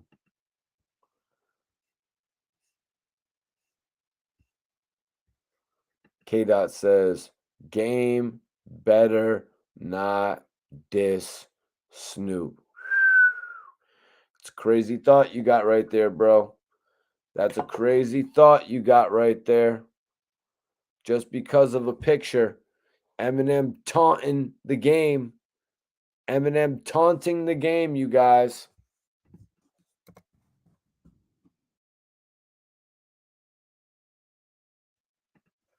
Taking pictures with Dr. Dre and Snoop Dogg. Flicking it up with a couple of the game's mentors. Do you think it's possible that if we heard a Eminem diss song going at the game, do you think it's possible that we might get some Snoop Dogg or Dr. Dre ad libs?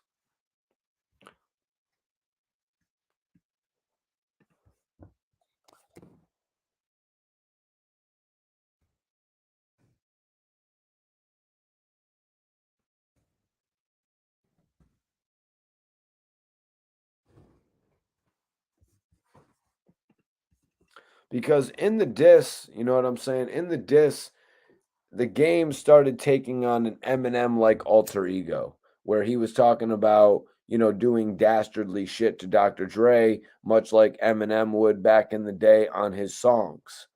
I don't know how Dr. Dre is going to feel about that. It's not 2001 anymore. You know what I mean? I'm pretty sure. Maybe did it happen on Relapse? Can anybody in the chat remember if Eminem has made any of these controversially aggressive lyrics about Dr. Dre in recent years? Because the game might just be going back a little bit too far.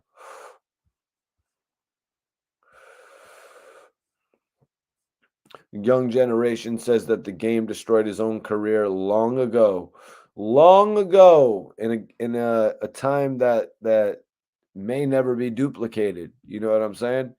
And an event that may have caused this time to actually come to an end quicker than it should have. The game turning his back on G Unit, he thought that might have been the biggest thing in the world to do. How is that the biggest thing in the world to do? You literally just got all the East Coast fans. Now you're going to alienate the East Coast fans by actually dissing their hero. After we lost Big, after the world lost Pac, the hip hop world was looking for the next big star. You know what I'm saying? They were all due respect to Jay-Z and Jadakiss. You know what I'm saying? Fab, all these great artists. You know what I'm saying? 50 Cent came in and moved some extraordinary numbers. A lot of times when artists go on to have their career, they end up getting a little bit like, what happens when artists go on to have longer careers? People get a little comfortable with them. They're like, all right, they're here. They're here now. They don't end up being as popular as they once were in the beginning. Don't make me bring up the sales. 50 Cent came into the game and he was an automatic superstar.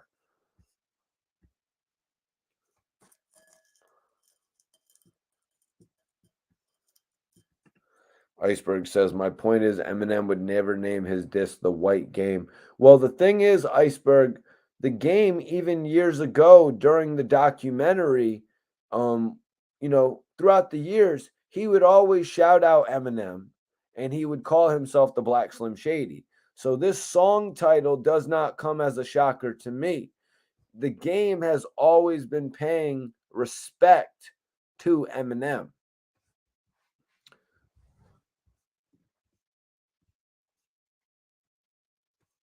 Kid said it best. The game played himself.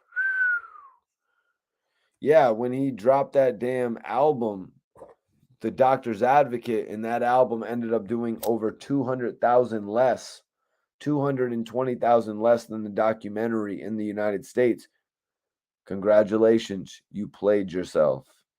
But like I was saying, what do you think? You were going to get more fans by dissing 50 Cent? No, you just lost all of 50's fans. Well, I think one dude in the chat earlier said, damn, I hated when I couldn't be a fan of the game anymore. And 50 had the last song with the game, so he had the last laugh. Hate It or Love It, the remix. 50 got to put that on his album. I would like to go back to see the actual release date of that too. If it dropped with the album, if it dropped just before. Just to see how 50 played it. I don't know how much more he could have really done off of that being on there. Maybe it played a factor, maybe it didn't. I'd have to analyze that a little bit more. If Hate It or Love It remix really played a factor into the sales of the Massacre.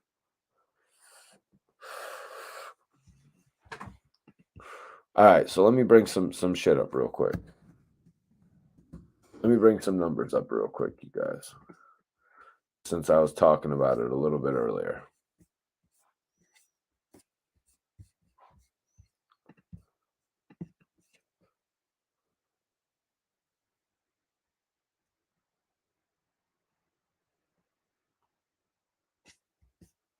Come on, let me get some numbers here. I want no damn legacy and influence. All right, looks yep. It was not, yeah, exactly. Exactly. It was not an immediate success. Let's move on. Wow. Wow. My knowledge does not really. Wow, that's crazy. Come on. Let me get these numbers right here. Commercial performance, 350K in its first week. Nice. Jay-Z's third album, 350K in its first week. The second album, 138,000. In My Lifetime, Volume 1. Hard Not Life, though. Hard Not Life, 350,000. You see what I'm saying? That's Beg for Mercy numbers. Then 99, we got, come on, where's the numbers? Where's the numbers? Volume 3, Life and Times of S. Carter, 462,000. See, now he's gone from selling 460,000 in a year on Reasonable Doubt to 462,000 in a week. And this is in 1999, you guys. This is in 1999. And that's why in 1999, when Ja Rule came out with Veni Vidi Vici, and Ja Rule actually sold 184,000, they looked at Ja Rule as a little dog in the game. You see what I'm saying? And right around that same time, Lil Wayne came out and he sold 229,000 copies. You see what I'm saying? Lil Wayne came out with The Block Is Hot and he sold 229,000 copies. So, yes. So, let's see. The Block Is Hot, 1999. And then let's move over to Juvenile. And with Juvenile,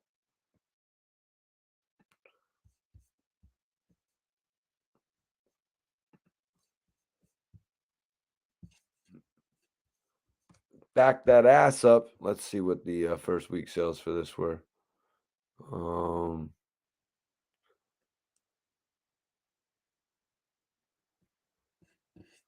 Let me get the sales for this. Damn, why can't I find the sales for this?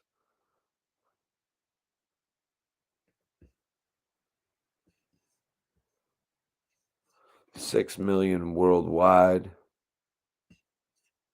Yeah. Let me go back to Jay-Z, though, if I can get back to that. Because I was really going through a history of Jay-Z's shit right there. By 99, he was already off and going. 557,000 for the Dynasty in 2000. 2001, 2001, Jay-Z is doing 427,000 on the Blueprint. Jay-Z Unplugged, a live album. Let's see if we can get some. I doubt. Wow. So, not first week sales, but Best of Both Worlds, 223,000. So this is like a half Jay-Z album. Another half Jay-Z album, Unfinished Business, 215,000 copies. Yeah, Best of Both Worlds. Yeah, it's the collaboration album.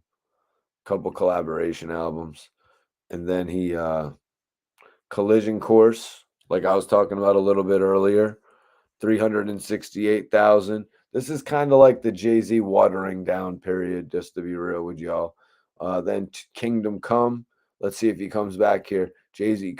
Oh, th- never mind. We got to change that from a watering down period because as we saw, the Blueprint, 420,000.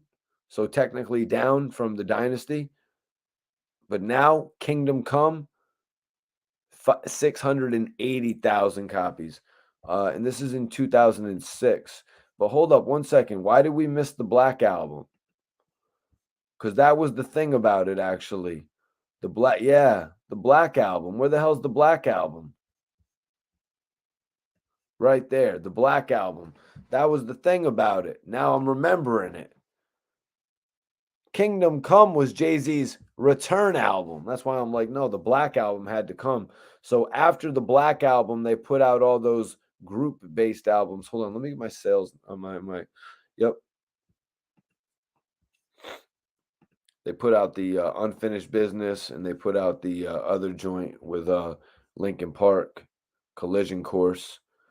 So the Black Album came, and that actually did 400. Yep, they beat Jay-Z beat G Unit first week. Why didn't the DPG G Unit album ever come out? Yeah, that would have been great to have 50 Cent and Snoop Dogg actually collaborate on an album. I think it didn't come out because Lloyd Banks and Young Buck just got too big. You know what I mean? It didn't really make any sense to make Young Buck and Lloyd Banks be a part of another group because they didn't need any more help to sell at that point. That was my take on it. Back then, Lloyd Banks came out and he went double, triple platinum, whatever it was with The Hunger for More. Buck came out just about double platinum. It didn't really make any sense to put them back in a group. It really didn't make any sense to put them back into a group. They had already achieved the ultimate goal of being able to run as a solo, artist. All right, what you rolling up, Tri-State? I'm about to have to roll up again as well.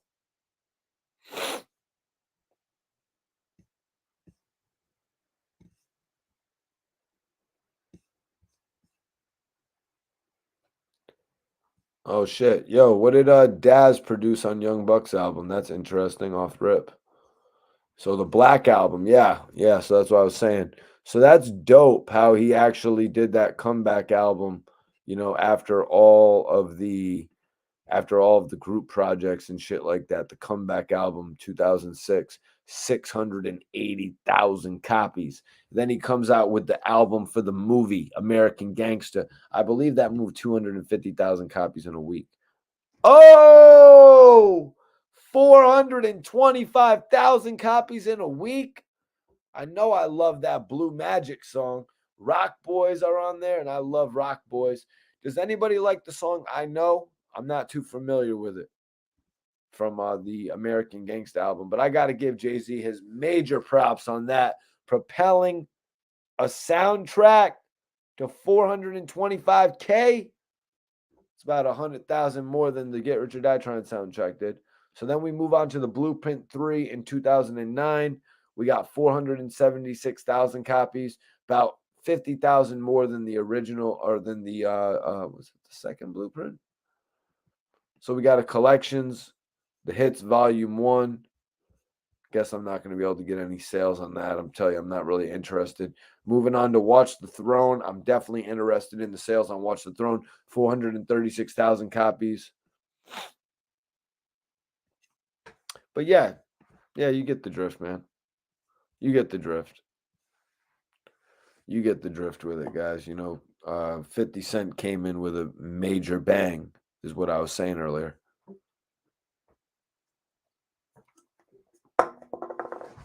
Jay-Z was able to hold a more consistent rap career or music career. But you got to give it to 50 for what he's propelled himself into as of late. Let me see here.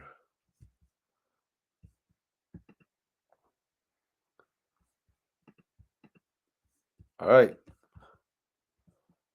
They was buying their own units. Who was buying their own units?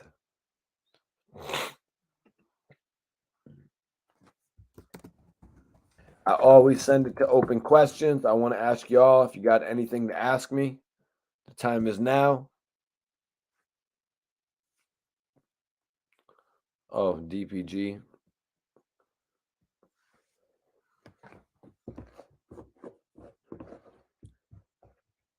Oh, it looks like I got to go with another L of the flan. Looks like I got to go with another L of the flan, to be honest with you guys. Because I got so much left over here on the rolling board. It just wouldn't make sense to mix it with something else.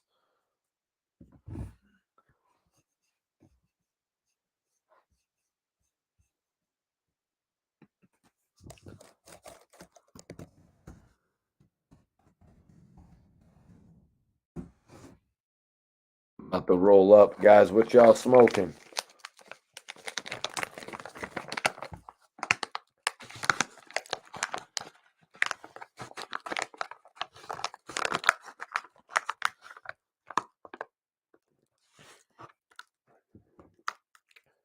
Damn. I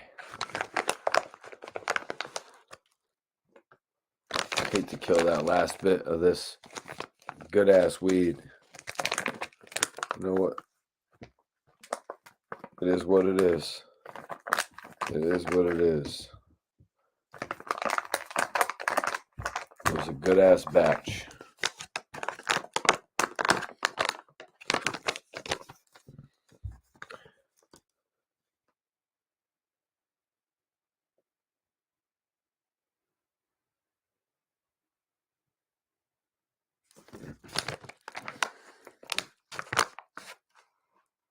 Damn. Zazas. Backwood Beaver. Smoking purple runts. What up, Backwood Beaver? Oh, what the hell, K-Dot? Iceberg, what are you smoking on tonight, bro? You off that limoncello finally? Didn't you say like last week you were like, yo, anything cello, I'm in. Oh, you're smoking out the you're smoking one of them rigs, bro. You're smoking one of them dab rigs. Let me know what y'all smoking tonight. Let me know what y'all smoking on tonight. What's everyone smoking? My dude smoking on that perp. What you smoking it in, bro? A Dutch?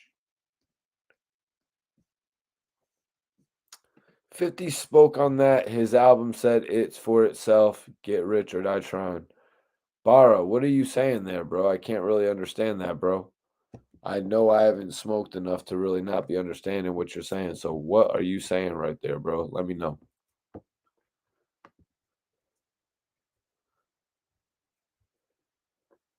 I got a major treat for y'all this week too, man. Stay tuned. I got some crazy shit dropping for y'all this week.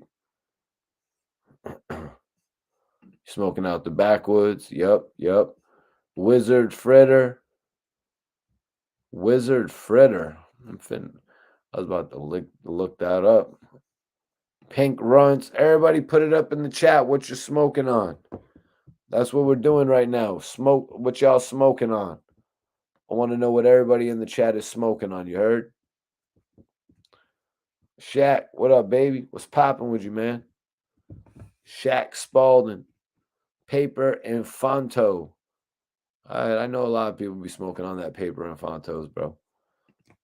Iceberg says, I'm smoking Zuzu, not Zaza. You can't buy that in America. Sorry, bro. No flex, but you asked. I'm Team Blue Zeusy.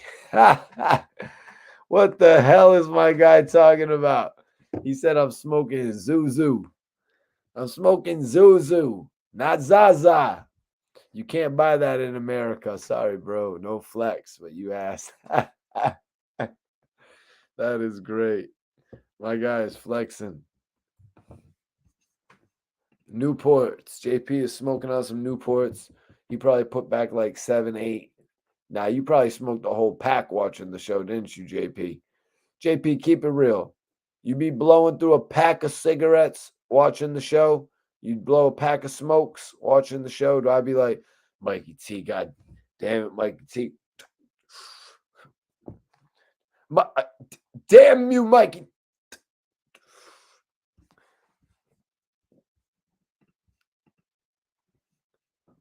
My guy, Tri-State said he's on that glue lotto. Glue lotto. Okay, so that's obviously Gorilla Glue mixed with gelato. I've been off the Gorilla Glue for a minute. Man. GG4. I haven't really got my hands on any. I've actually been happy with runts. Y'all pretty much probably know from watching on the show that I smoke a lot of runts, but I also like to smoke the cookies brands. Guido. The hell are you talking about, Guido, bro? Is that a kind of weed? Gelato and joint paper. Yeah, I'm a raw paper guy. I think my brother still smokes zigzags for some reason. Does anybody still smoke zigzags? I'm more of I like to do the cones. Oh shit. One of the best weeds right here, y'all. Keep putting whatever you're smoking, keep putting it in the chat. Also, let me shout out your city and all that. I want to know where you're tapping in from. Cherry pie. All right. Let me take a look at the poll. What's going on? Who has the worst rapper name? 69% of y'all say Lil Xan. Hey, Lil Xan blew up. To a lot of people, that is the best rapper name, but we're going to label it the best worst rapper name. 19% for The Game, who a lot of people are saying recently, yo, your name is The Game, bro. Like, don't you realize when people like type that in, they kind of get confused what they're looking for sometimes?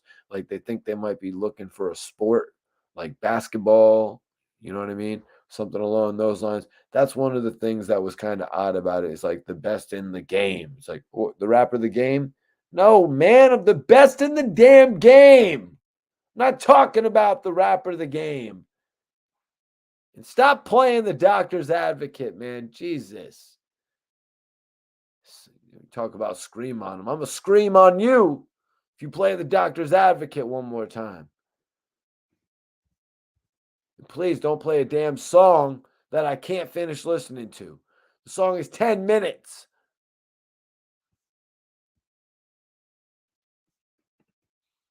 Cold-Blooded Monsters says, I'm smoking Zazas. Never heard of Zuzu. Laughing my ass off. Oh.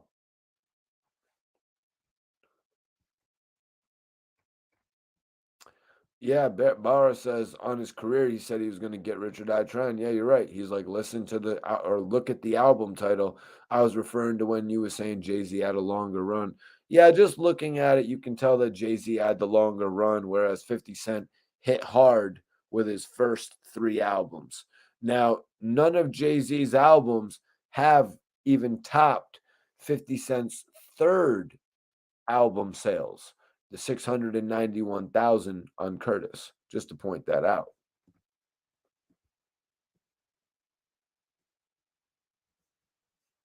Oh, dude logs in. Dude logs in at the end of the stream talking some shit. Get out of here, you punk ass.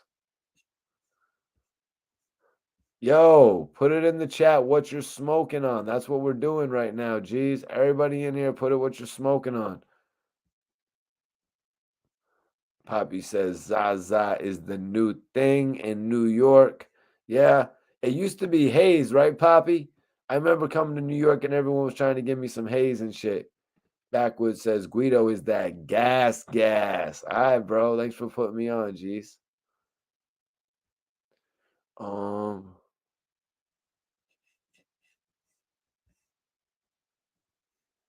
King Palms, stuff with 2.5 G's of the white runts. Stuff with 2.5 G's of the white runts. Just might roll like 8 blunts. My bad, you guys. I need to roll something up.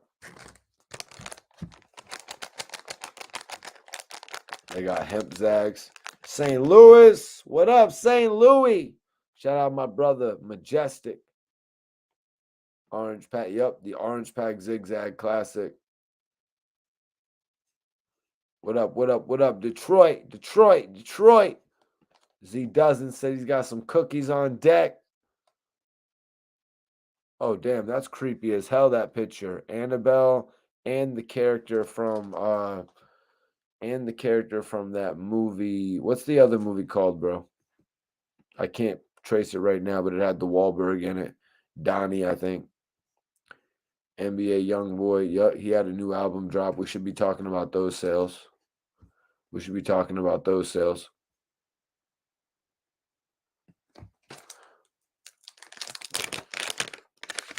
But yeah, Eminem put up a picture with Dre and Snoop. That shit's looking real wavy. That shit's looking real wavy because the didn't Game. Yep, Dead Silence. That movie was actually dope. Dead Silence, in my opinion, was better than Annabelle 1, 2. The best Annabelle, I think, was part 3. Correct me if I'm wrong. But y'all, correct me if I'm wrong. Correct me if I'm wrong, you guys. I'm putting up another poll. Correct me if I'm wrong, but did the game not say for Eminem to respond on a Dre beat?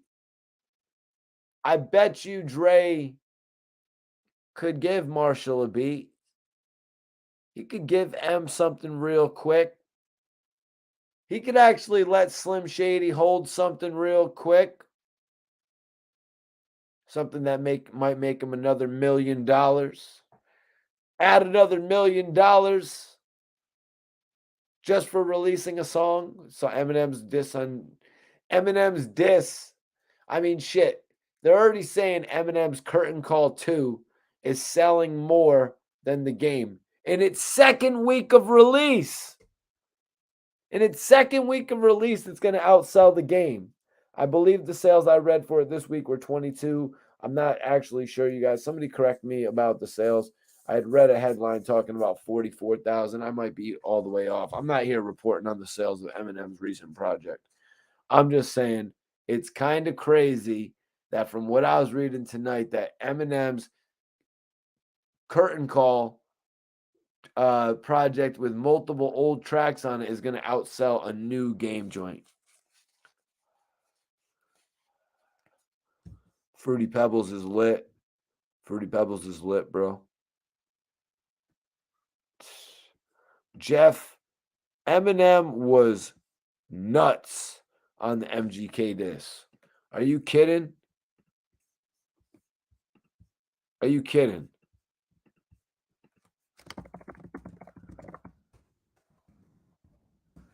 Let's go take a look at it.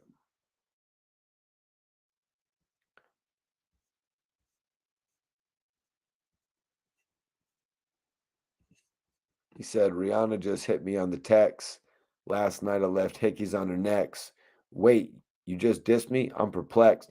Insult me in a line, compliment me on the next. Damn, I'm really sorry you want me to have a heart attack.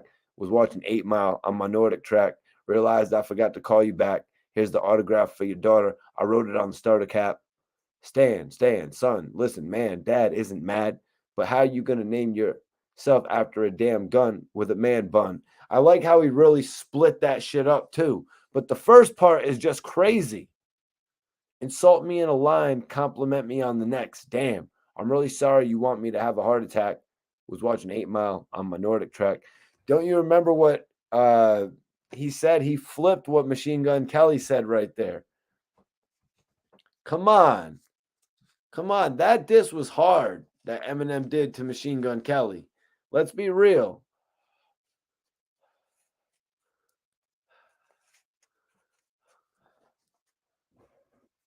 Zuzu. My guy said the company in London told me straight up, America's not ready for Zuzu. We want to keep it exclusive. Wait till next month when NYC claims they got Zuzu, but it's not possible. That's great. That's great. Listen to this, yo. The Giants woke, eyes open, undeniable. Supply and smoke, got the fire stoked. Say you got me in a scope, but you grazed me. I say one call to Interscope, and you're Swayze. What? I say one call, or maybe it was I make one call to Interscope, and you're Swayze. Don't you remember Swayze, you guys? That group that came up with the you could be my Corona lime or something like that. You could be my Corona and lime or something like that. Oh my God. They were on Interscope. They were on Interscope, you guys. Like, yo, no, no. MGK got it bad. MGK got it bad.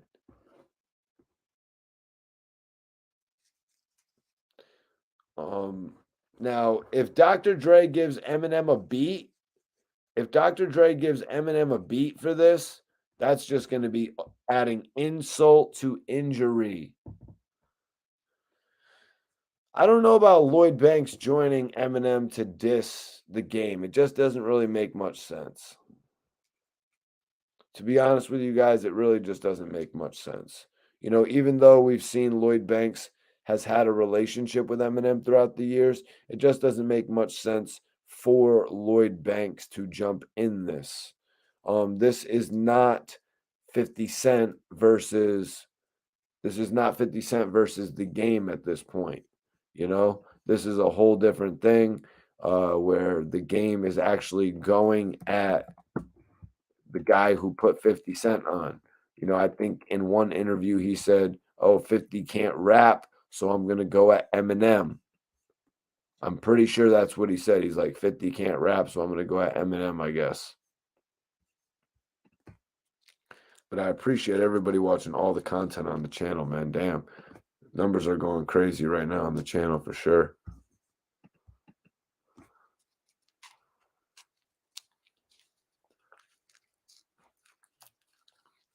I'm about to roll this up, y'all.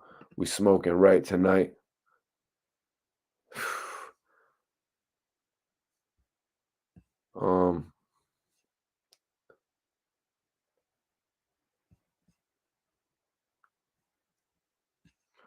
Let me see. Whack 100 said Eminem can't have help when he dissed the game or he already lost. Oh, damn. I didn't hear him say that. I didn't actually hear him say that. Maybe I'll have to analyze that at another point in time. But let me give a thought on that real quick. So, first of all, I don't think when it comes to the beat production, that should be a factor, especially when somebody was telling him to go get a Dre beat. So that can't play a factor. Now, Snoop Dogg is not going to jump on the Eminem diss song.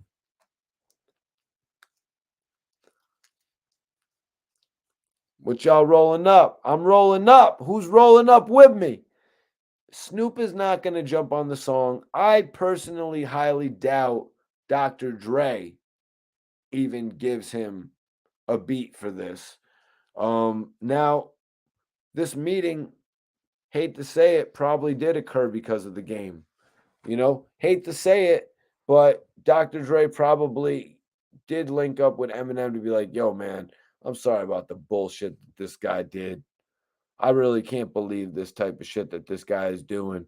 He did it all the way back then with 50 Cent. Eminem would probably, you know what I mean? They'd probably recollect on the fact that he did this so many years ago when he ruined their dynasty, the shady aftermath. And then, you know what happens when a new guy joins the crew and eventually over time he builds up a reputation to get involved?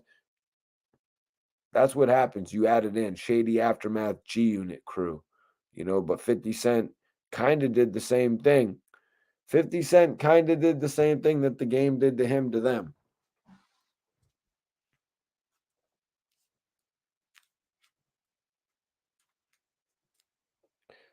Like when he started his SMS audio company. But also it's like, yo, game, if you don't want to follow suit, you know what I mean? G Unit isn't going to be able to fit in there with Shady. G Unit isn't going to be able to fit in with Aftermath. Game, you don't want to follow suit? You don't want to roll with the guys? You don't want to make this label a little bit more powerful?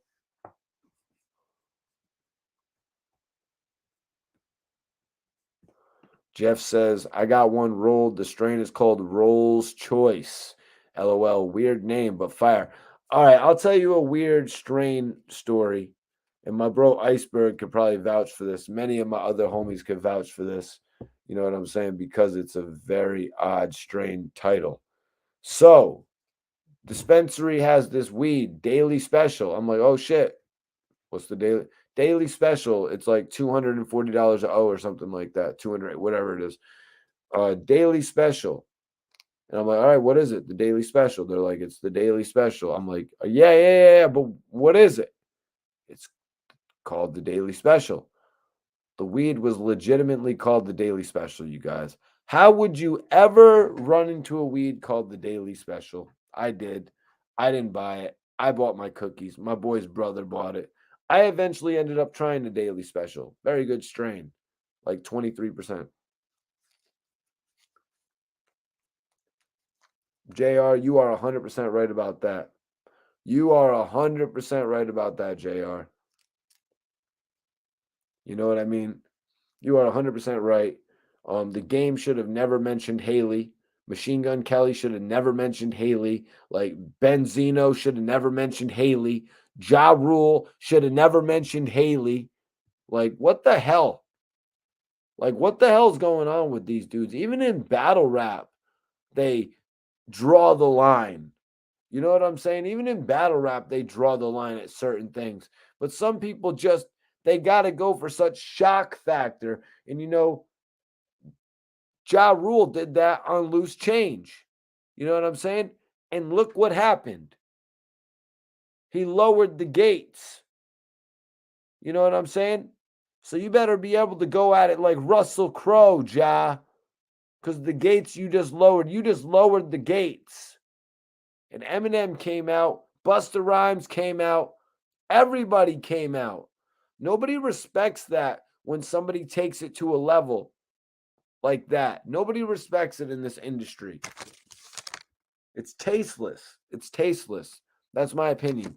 The game had 10 minutes. 10 minutes of Eminem disses. He didn't need to go in that direction. I don't even want to repeat the bars out of respect, but he really didn't need to go there.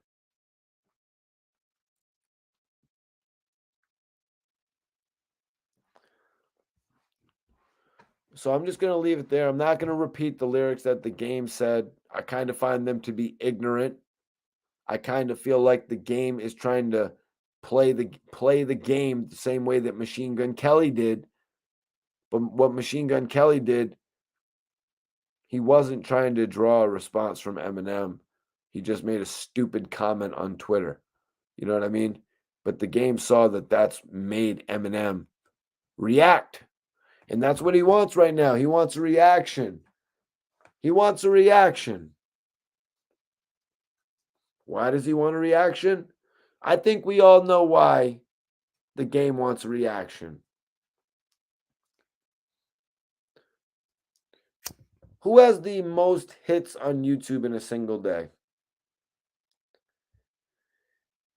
It's Tekashi 69. You know, the guy that the game said he would rather listen to than Eminem? The game said he would rather listen to Tekashi 69 than Eminem, you guys. As absurd as that sounds.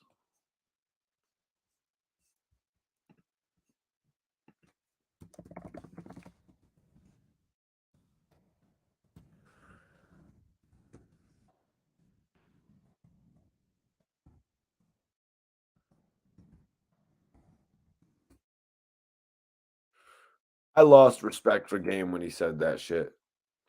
How does somebody go from, being all giddy and wanting to go Eminem shopping on 8 Mile to now saying the guy that ratted on his whole team, he's more interested in listening to that music?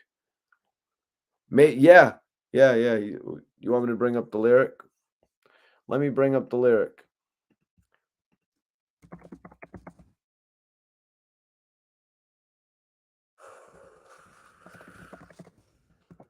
Let me bring up the lyric. This lyric really floored me, you guys. I'm like, are you serious, man? Like, I heard a lot of shit.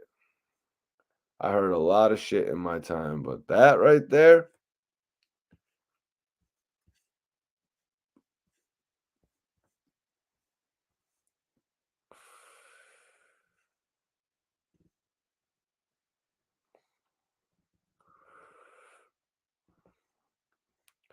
he said, I never heard you in the club. I never heard you in the bar. 11 albums and 10 never got played inside of my car. I'd rather listen to Snitch 9 like 69 times and participate in 69s with 69. He should have said dimes, but he said nuns. Then listen to you. What? He said, I'd rather listen to Snitch 9 like 69 times. Congrats, Game. You are one of the people who listened to him that many times, which got his records all over Billboard. People like you listening to him 69 times in a row. Thanks for exposing yourself in that aspect. We got a 6ix9ine fan. Big 6ix9ine fan.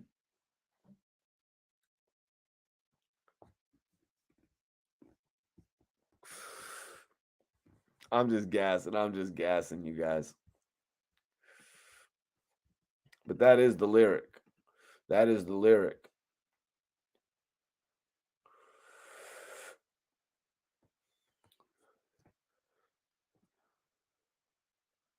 So flickety, flickety, Slim Shady, please stand up. Shoot that fade with me. I'd love to put these hands up. I could 40 Glock you unarmed. Drop the world on your head with one arm. Dear Slim. Oh, we're not going to read that part. The Game taken it a little bit too far.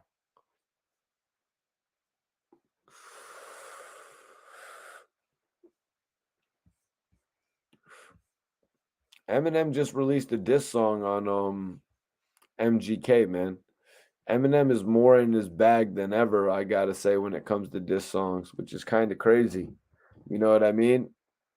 It's kind of crazy that M is like really in his bag right now when it comes to diss records. But yeah, Young Buck, hopefully he gets his shit together in the next few years. Hopefully he gets everything situated with 50 Cent. You know what I mean? Because I'm really not sure where they stand right now as far as the whole album arrangement goes. I really don't know how many albums well, I know that he owes 51 album, but to be honest with you, I don't think we're ever going to see a G Unit Young Buck album release to follow up Buck the World. I don't think we'll ever see a third Young Buck album with G Unit Records. Does anybody in the chat think we'll get a third Young Buck album actually on G Unit?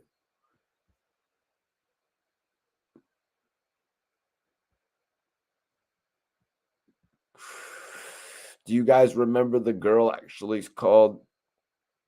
Do you remember the girl actually called the game a scrub on TV? JR in 84. Do you guys actually remember that girl called the game a scrub on live TV? I was watching that. I was watching that shit too. She's like, this dude ain't got no car. This dude's a scrub. Game's like, I don't have my license. I got into a car crash, but when I do have my license, I'm driving on all y'all. Game was a boss on that shit. I gotta give it to him.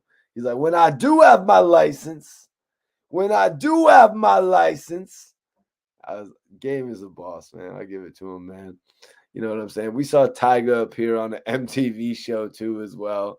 You know what I'm saying? So you really can't, you know what I'm saying? You really can't put it past these guys to really do different things like that. Game has said in a lot of interviews, you know what I mean? A lot of his goals and plans for life and shit like that. So I got to respect him for what he's doing right now. He's on a really positive route. I respect him for what he's doing right now. And I ultimately respect him for the career that he allowed us to all follow, when he was emerging into the game, building his way up from working with his brother and JT the Bigger Figure, moving on to work with Dr. Dre, then getting that association with Eminem and 50 Cent, and going on to, just put out multiple albums with Interscope, and then move on to release his own albums independently.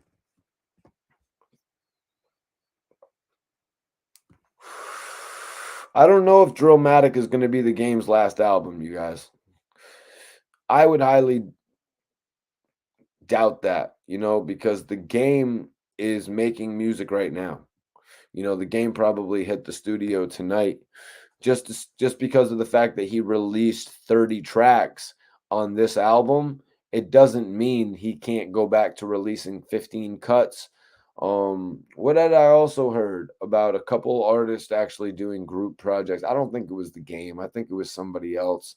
But the Game could realistically do music with anybody. You know what I mean? The Game could realistically do music with anybody and put projects out.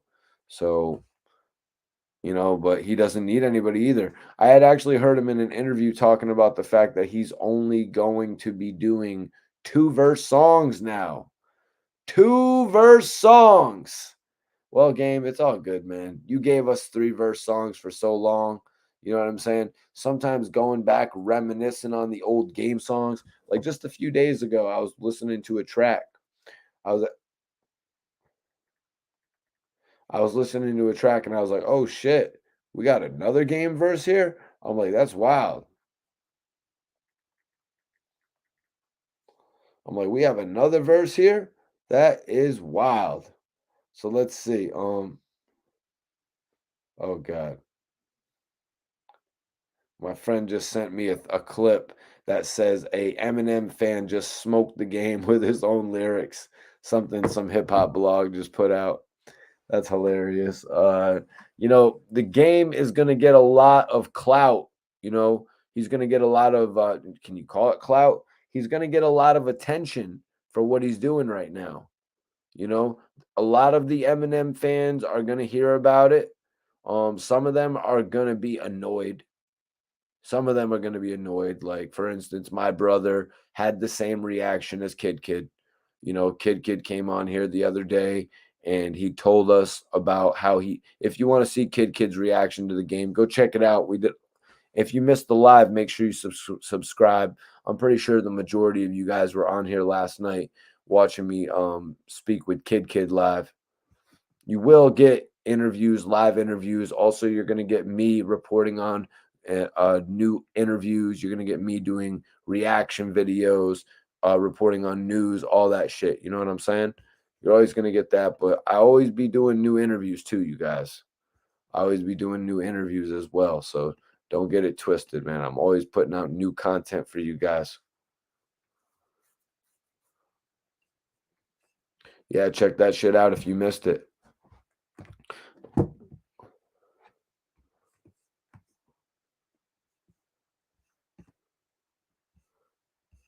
Yep.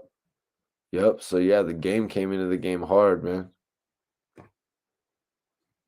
The Game came into the game hard. You know what I'm saying? The way that he dropped Doctor's Advocate after the documentary, obviously, followed it up with LAX. You know, you haven't listened to the Game album Dramatic yet? I'm thinking about doing a review for that as well. It's a lot of tracks. It's a lot of tracks. That's not a problem. You know how I do. If anybody doesn't know, when I do track when I do album reviews, I do a track by track.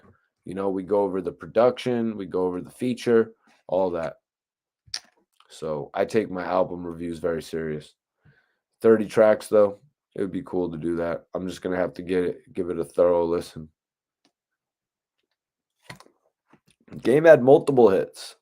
Game had multiple hits across all of his albums. All how many albums? Let me think.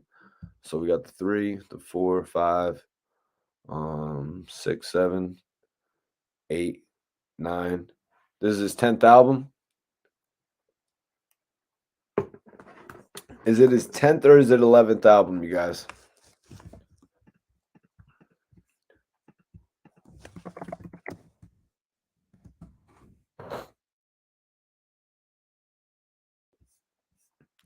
Let me see here. The Game 1, 2, 3, 4, 5. Yep, 10 albums. Heart vs. Mind, Drillmatic. Track 1, One Time featuring Ice-T. Easy featuring Kanye West, getting this right started off with Kanye. Produced by Hit Boy. Burning Checks.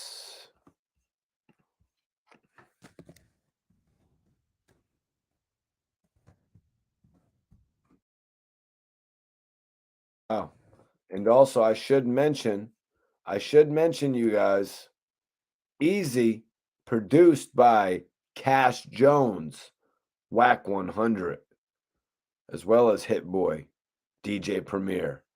Burning Checks featuring your boy,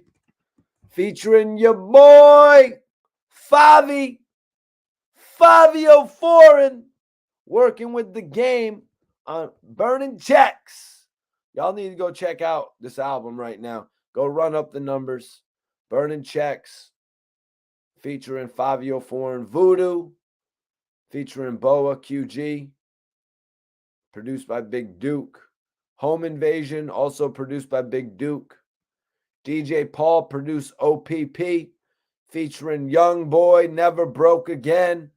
That's right, NBA Young Boy is on the album.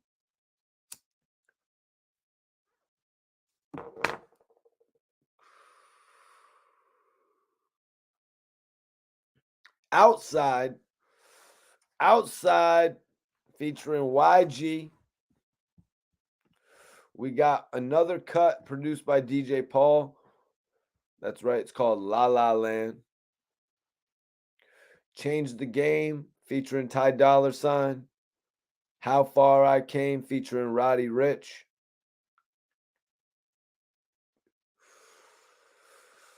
Both produced by Hit Boy. DJ Mustard actually produced Heart vs. Mind. No Smoke at the Polo Lounge, featuring Jeremiah. Okay, that's lit. Jeremiah's dope. So Game's got some features here, man. He's got No Man Falls, featuring Pusha T and 2 Chainz. That's lit right there. Let me see what label dropped this album real quick. My bad to take y'all away from it. Oh, shit. Virgin! Are you kidding me? The Game is back on a major.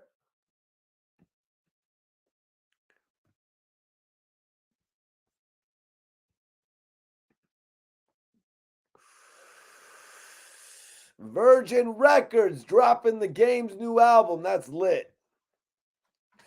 Damn, M. And they even got it right here. 10-minute diss track aimed at Eminem. Okay, so let's keep going here. My bad, you guys. I know we got some steam going with this track by track announcement. Track listing announcement. Chrome Slugs in Harmony featuring Lil Wayne and G Herbo. Wow.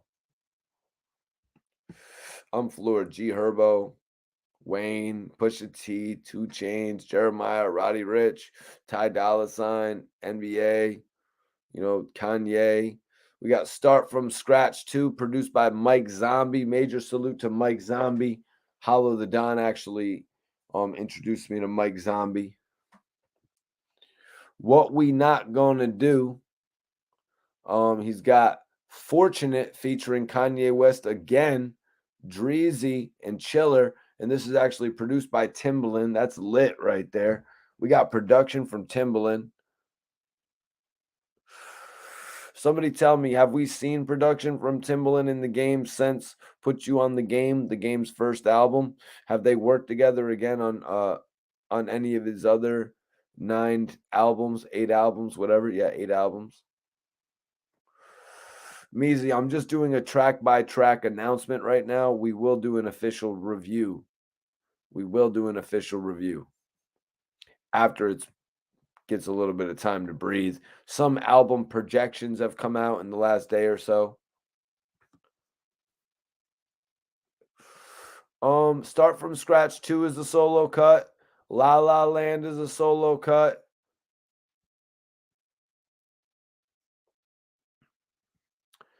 All right, so let me see here.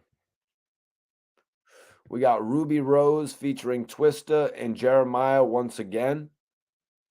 The Drake with the Braids interlude with, I guess, Drake calling him and telling him he wishes he could get on the album. Drake is like telling him he wishes he could get on the album and shit.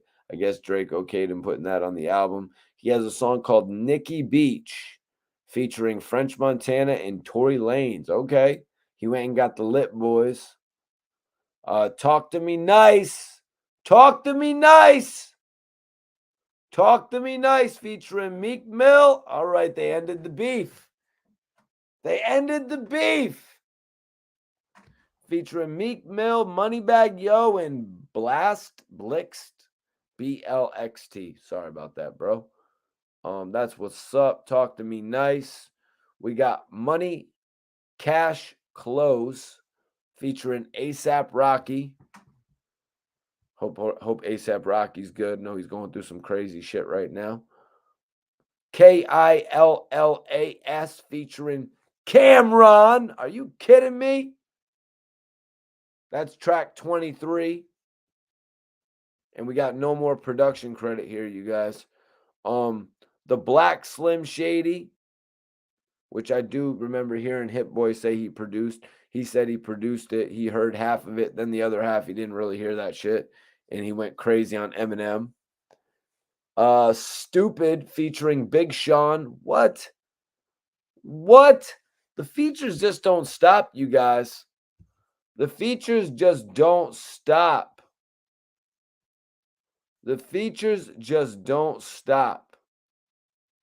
Big Sean, dope artist. Big Sean is a dope artist. Moving on from that track. Let me see what we got next. Track 26, 38, featuring Blueface. So he's doing a little bit of work with Whack 100's artist Blueface. It only makes sense. Another solo cut, track 27, Twisted. We've got Save the Best for Last, featuring Rick Ross. Save the Best for Last, featuring Rick Ross. A Father's Prayer, and Universal Love, featuring Chris Brown, Chloe, and Cassie. Shout out to Cassie. She's from Connecticut. So, yo, that's the track list right there, man. That is the track list right there, you guys. Jeff says, what do y'all think about this track list, guys? Shout your opinions out. Everybody let me know what y'all think. I'm gonna run over the features again real quick. Jeff says he should have got Jeezy, Luda, and T.I. on it. But from the look of it, he's got Chris Brown, Cassie, Rick Ross, or Chris Brown, Ross, Blueface, Big Sean, ASAP Rocky, Cameron, Moneybag Yo, Meek Mill, French Montana, Tory Lanez, Twista, Jeremiah, Kanye West, Lil Wayne, G Herbo, 2 Chainz, Pusha T, Roddy Rich, Ty Dolla $ign, YG, NBA Youngboy. You know what I'm saying? The features don't really get better than this, you guys. The features don't really get better than that, man. Appreciate you tapping in, G. Much love, man. That's love on the tap in. You already know we keep at this. Consistency is the key. We got thighs now. Hell yeah. I never really was one on thighs, though. I was more of a wing guy. And lately, I've been a boneless wing guy. But Ross, Wingstop, amazing brand, amazing wings, I gotta say. So yeah, Drillmatic is available now. Apparently, it's a Virgin Records album. Apparently, it's a Virgin Records album. Game did have really high expectations for this album, so I expect to see. Oh, also, my bad. He's also got 5EO Foreign on there. I'd like to see a video for that burning checks as well. I'd definitely like to see a video for that. So I hope they can get something done with that. You know, the game, man, the industry connections that the game has right now, you guys. The industry connections that the game has right now is undoubtable. You know, the fact that he landed all those major features, the fact that he's got the ability to actually release an album with as many tracks as he had. You would have never been given that ability. I don't think this is being dubbed a double album. I don't think this is being considered a double album, you guys. So he's just doing something, out the norm. He's doing something that he wants to do, which a lot of labels would hold you back from back in the day.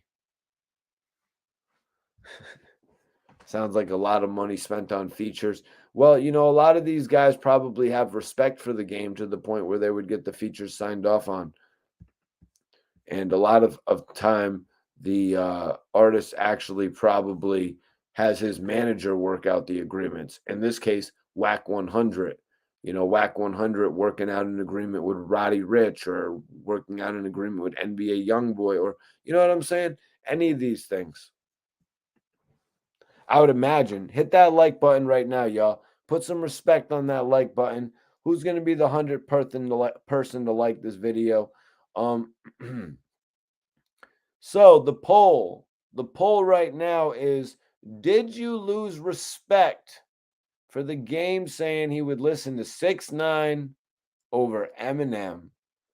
Vote in the poll if you haven't. I'm going to leave the poll up for 2 more minutes, you guys.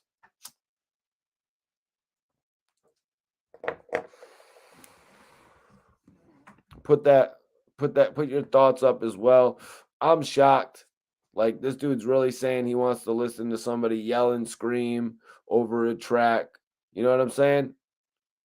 You want to talk and you want to listen to somebody who yells and scream on a track rather than listen to the guy who featured on your debut album? You know what I'm saying? You want to go as far to say on your diss track that nobody plays Eminem music at the bar or in your car or in the locker rooms with Lamar. What, like, dude, you never heard Lose Yourself? Eminem has a bigger sports anthem than you could ever create. You know what I'm saying? Some people might not be fans of Lose Yourself. Some people might say, yo, Lose Yourself is 10 times better than any of those other singles Eminem ever put out, like Hi, My Name Is, like The Real Slim Shady. You know what I mean? Some people say it like that. Other people are like, yo, those are amazing workout. Those are amazing sports songs. Why do you think you hear these songs playing in the commercials?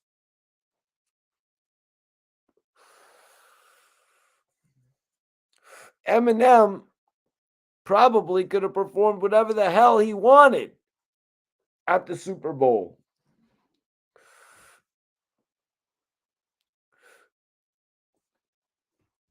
What did somebody in the chat put it up real quick? What did Eminem perform at the Super Bowl? Put it up in the chat. Remind me. Been smoking cookies all day.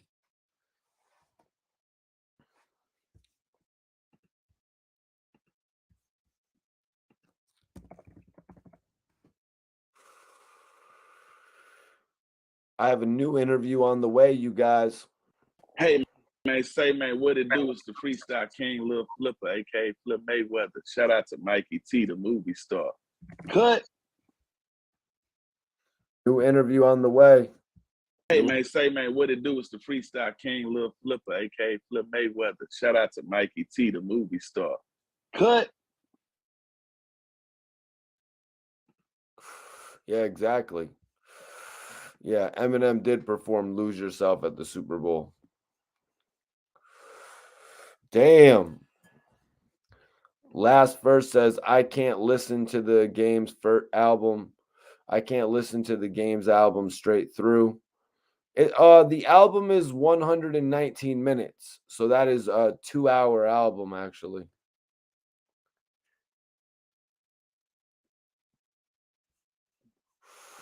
Shaq says if it wasn't for G Unit, the game wouldn't have blown up like that if it wasn't for them. Well, let's look at the facts. In 2003, the game got his first shout out, or in 2003, the game got his first video look within the club. 2003, he got shouted out in the Beg for Mercy. He also started appearing on G Unit mixtape cuts.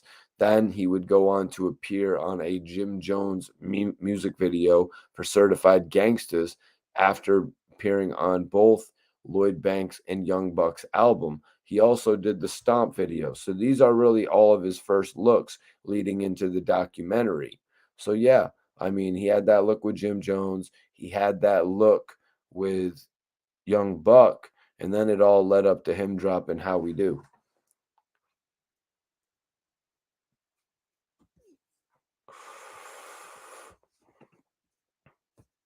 So yeah, I'm about to end the poll right now, y'all. I'm about to end the poll right now so you guys can have your last second to vote in it. It looks like 73% of the people say they did lose respect for the game, saying he would listen to 6ix9ine. I really can't believe that bullshit. Like, come on, man. First of all, the dude has like, it's like Game is like, all right, so Game, if you had the chance, if you're on an island and you could have Eminem's catalog and 6ix9ine's catalog, he's like, oh, I'm taking 6ix9ine. 6ix9ine has 20 songs. You know what I mean? I think 6ix9ine has 2 albums worth of material. Like, come on, dude. Let's be smart about this. Let's be smart about this game. We're talking about a guy that probably has what do we say here? We got a 20, 40, 20, 40, 60, 80, 100. We're already at 100. We're already at 100. 15, 15. We're already at 130. And I didn't even get past Encore. And then with the game, then with 6ix9ine, he had like Day 6ix9ine, and he had his new album Tattletale. And I'm being modest, giving him 20 tracks per album.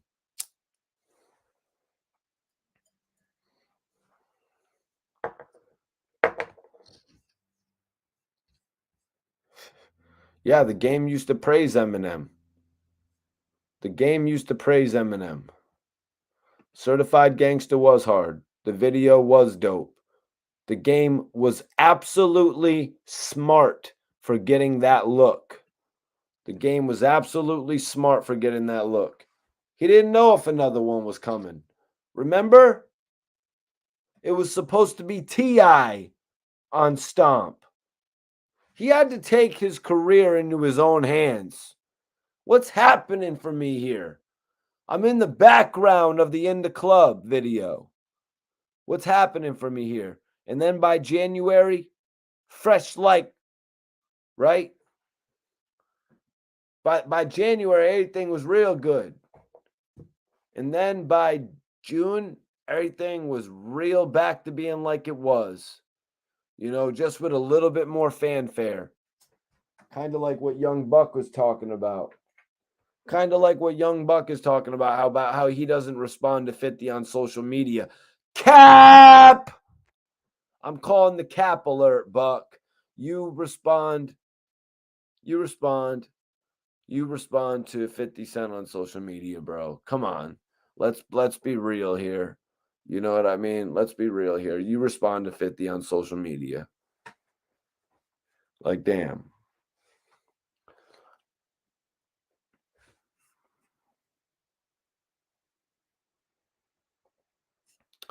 Shaq says, would the game have sold 5 million without 50 Cent at the time? Well, we got to be real here on the show. We got to be real here on the show. We can look to the example of Higher. You know, Higher is a perfect example of that. The Higher hook without 50 Cent, the quality of that, not the quality, because it's not about the quality. It's about the, it's like it's not the quality of the record. It's the interest level of the record. You know what I mean? It's how people take the record and like the record wasn't it didn't move without 50 Cent. Higher was a flop without 50 Cent. So if we look in that in comparison, if it would have just been the game doing the how we do hook, you know what I mean? The people wouldn't have taken to it like they did you know what I mean? Like they did when 50 Cent recited it. You know, it's as simple as that. The game doing the hook, the intrigue of the record is diminished greatly, probably by about 35%, judging from the album sales of the 200,000 less units that they did. Actually, that might be 35%, 40% sounds about right. Yeah. But let's look at it though, because with how we do or with Higher, we can see Higher didn't even get released when the game did when the game did the hook. Higher didn't even get released. You know what I'm saying? When the game actually did the hook, Higher didn't even get released. Higher ended up being shelved. If you want to talk about shelved, Higher was not put out as an actual single.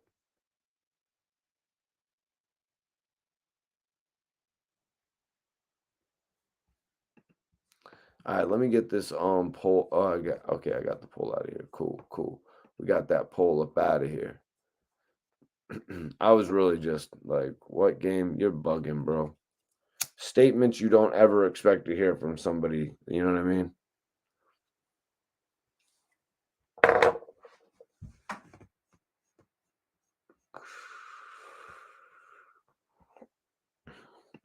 Can you remind me how Church for Thugs go?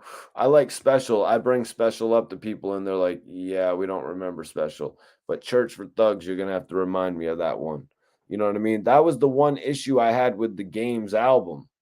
You know, that was the one issue I had with the Games album, you guys. The fact that he had so many songs that I just couldn't remember. That is what makes or breaks a classic album when you have uh, a memory of each track. You know what I mean? When I'm going through Get Rich or Die Trying, I legitimately remember each of the records. You know what I'm saying? And I liked Bloodhound.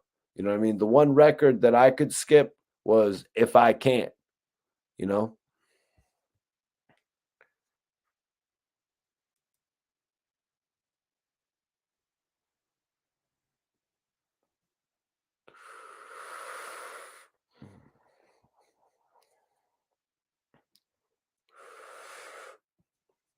Unit! Unit!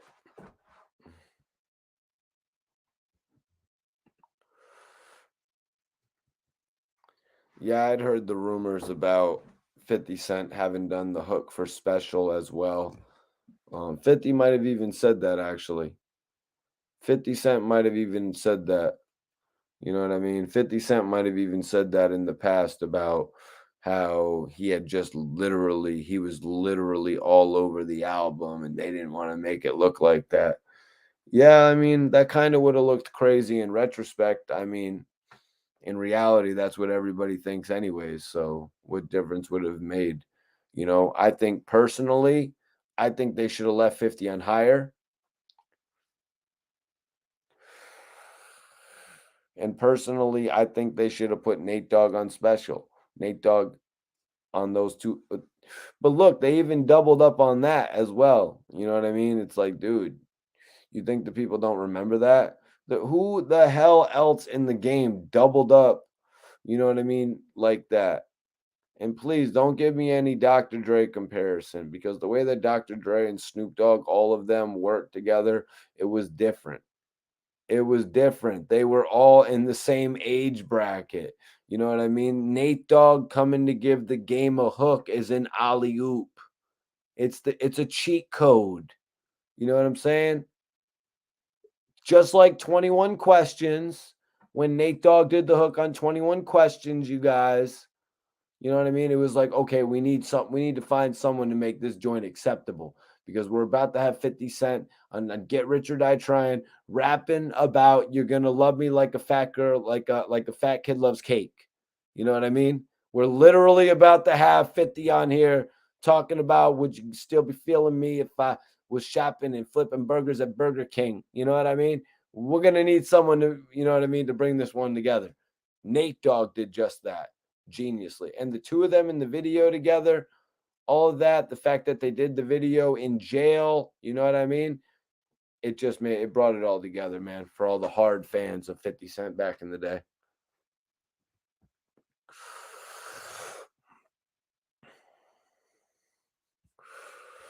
Now, Curious with Tony Yayo and Spider Loke, and the whole, I guess there was a storyline in that video. That's a story for another day. That's a story. I'd love to talk about how that video was filmed. I was actually driving the other day and I turned Curious. I was like, you know what, man? I liked Curious and all that. I liked Curious. It was cool. It was a little bit soon. You know what I mean? That should have been like second album, Tony Yayo. But I like Curious and all that. So let me put it on. I put that shit on, and y'all, Curious was hitting. Curious was hitting, y'all. I ain't even lying. Curious was hitting. And I'm like, damn, man, I really shouldn't have not played this for so many years. You know what I'm saying? But Yayo has a lot of records that hit, like Pimpin', you know what I mean? Curious. He's got a lot of records like It Is What It Is. You know what I'm saying? He's got a lot of records that actually hit.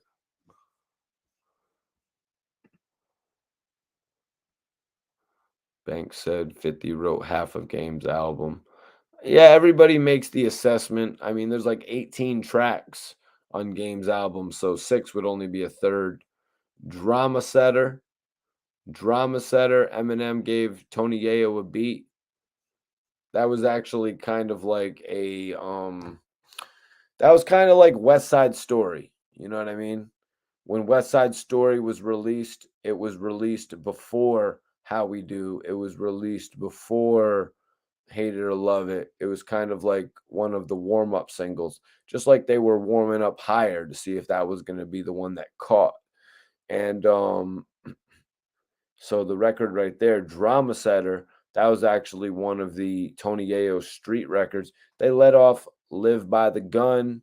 They let it be known that Tony Yayo was working with Eminem on Drama Setter as well to get the momentum up there for Yayo's album. I remember that. Good marketing. You know what I mean? Turned out there was no Eminem verse on it, though.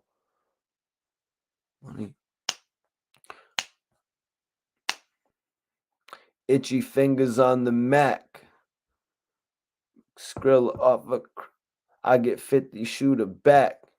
Listen, homie. Don't let them amp you, homie. I got I got dudes that'll pamper money. Y'all remember the lyrics for that? Someone hit me with some of the lyrics for that song.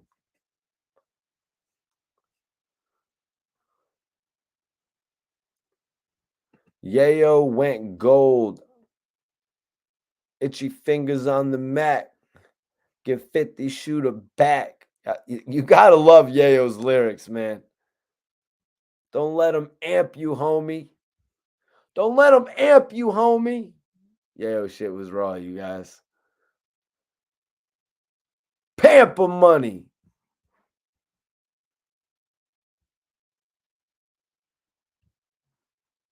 Nah, man. Yayo was back G Unit mixtape days, Yayo was the artist that I was hyped to always hear his verse from.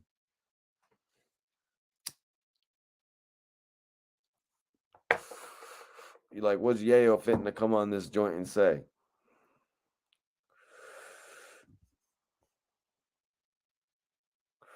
But Drama Setter was cool. Most of the stuff on his album was cool. Let me see real quick. Let me see real quick. I'm gonna say most of the stuff on his album was cool.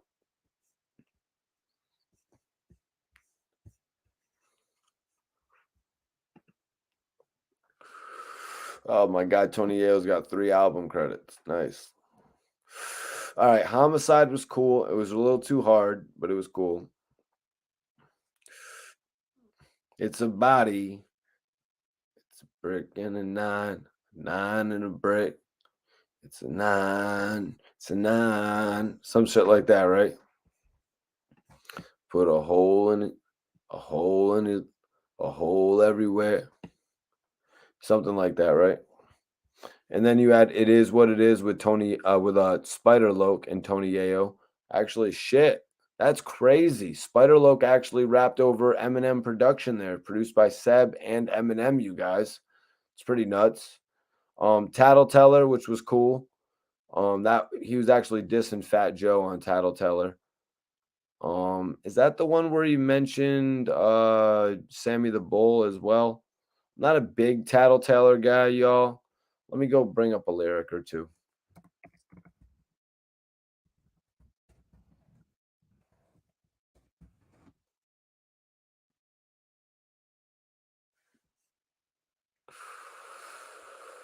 He said there's rats in the street and there's rats in jail. And the feds, rats wear wires in their cells. Shit, Steven Seagal, I used to love his karate, but even he snitched. He told on Peter Gotti. Yeah. Pillow talk with your girl about the German Ruger. Got her in the small room with the prosecutor. Yeah, Yayo destroyed shit, y'all. Yayo destroyed shit. So Seductive with 50, turned the streets upside down real quick. And then there was like, then he got to East Side, West Side, which I thought was dope. That was produced by Focus. Drama Setter, produced by Eminem, featuring Obi Trice and M on the Hook. We Don't Give a F About You, featuring 50, Banks, and Olivia, produced by J.R. Rodham. Pimpin', which they put at the end of Curious. Curious featured Joe. They did a double video there with Curious and Pimpin'. And I'm So High, Love My Style, which was cool. Project Princess with Jagged Edge. A little bit odd that he featured Jagged Edge. I didn't know why he featured Jagged Edge. G Shit actually produced G Shit produced by Ron Browse. I Know You Don't Love Me, Dear Susie, Live by the Gun. Live by the Gun was great. Dear Susie was cool. I Know You Don't Love Me was good. G Shit was cool. Project Princess was aight. Love My Style was aight. I'm So High was great. Curious was cool. Pimpin' was great. We Don't Give a F About You was cool. Drama Setter was good. East Side, West Side was aight. So Seductive was good.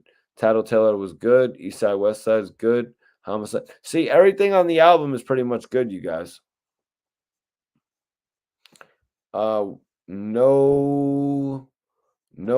Havoc beat. Havoc produced Dear Susie, bro.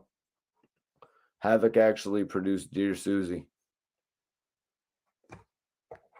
Yeah, man. So yeah. Dope live tonight, you guys. I really appreciate everybody tapping in. I want everybody watching this video to follow me on Instagram. That's right. I want y'all to subscribe to the channel if you're not, but also follow me on the gram, y'all. Everybody on here that's watching the video, make sure you follow me on the gram right now.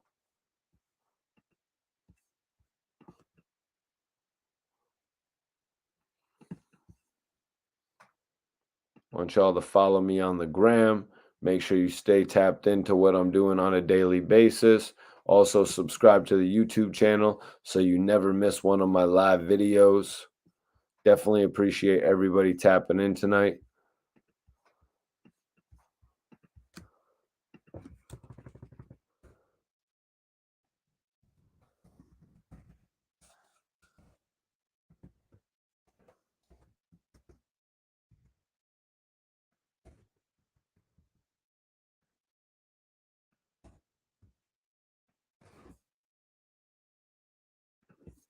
Cool. Appreciate y'all for tapping in. I will see y'all on the next episode, you guys. Definitely appreciate y'all. Make sure you join me for the next episode of the Mikey T, the Movie Star podcast. Let a friend know about the channel so he can come in on the live chat with y'all. And we have the most interactive podcast out. So I'll see y'all in the next episode, though. Peace.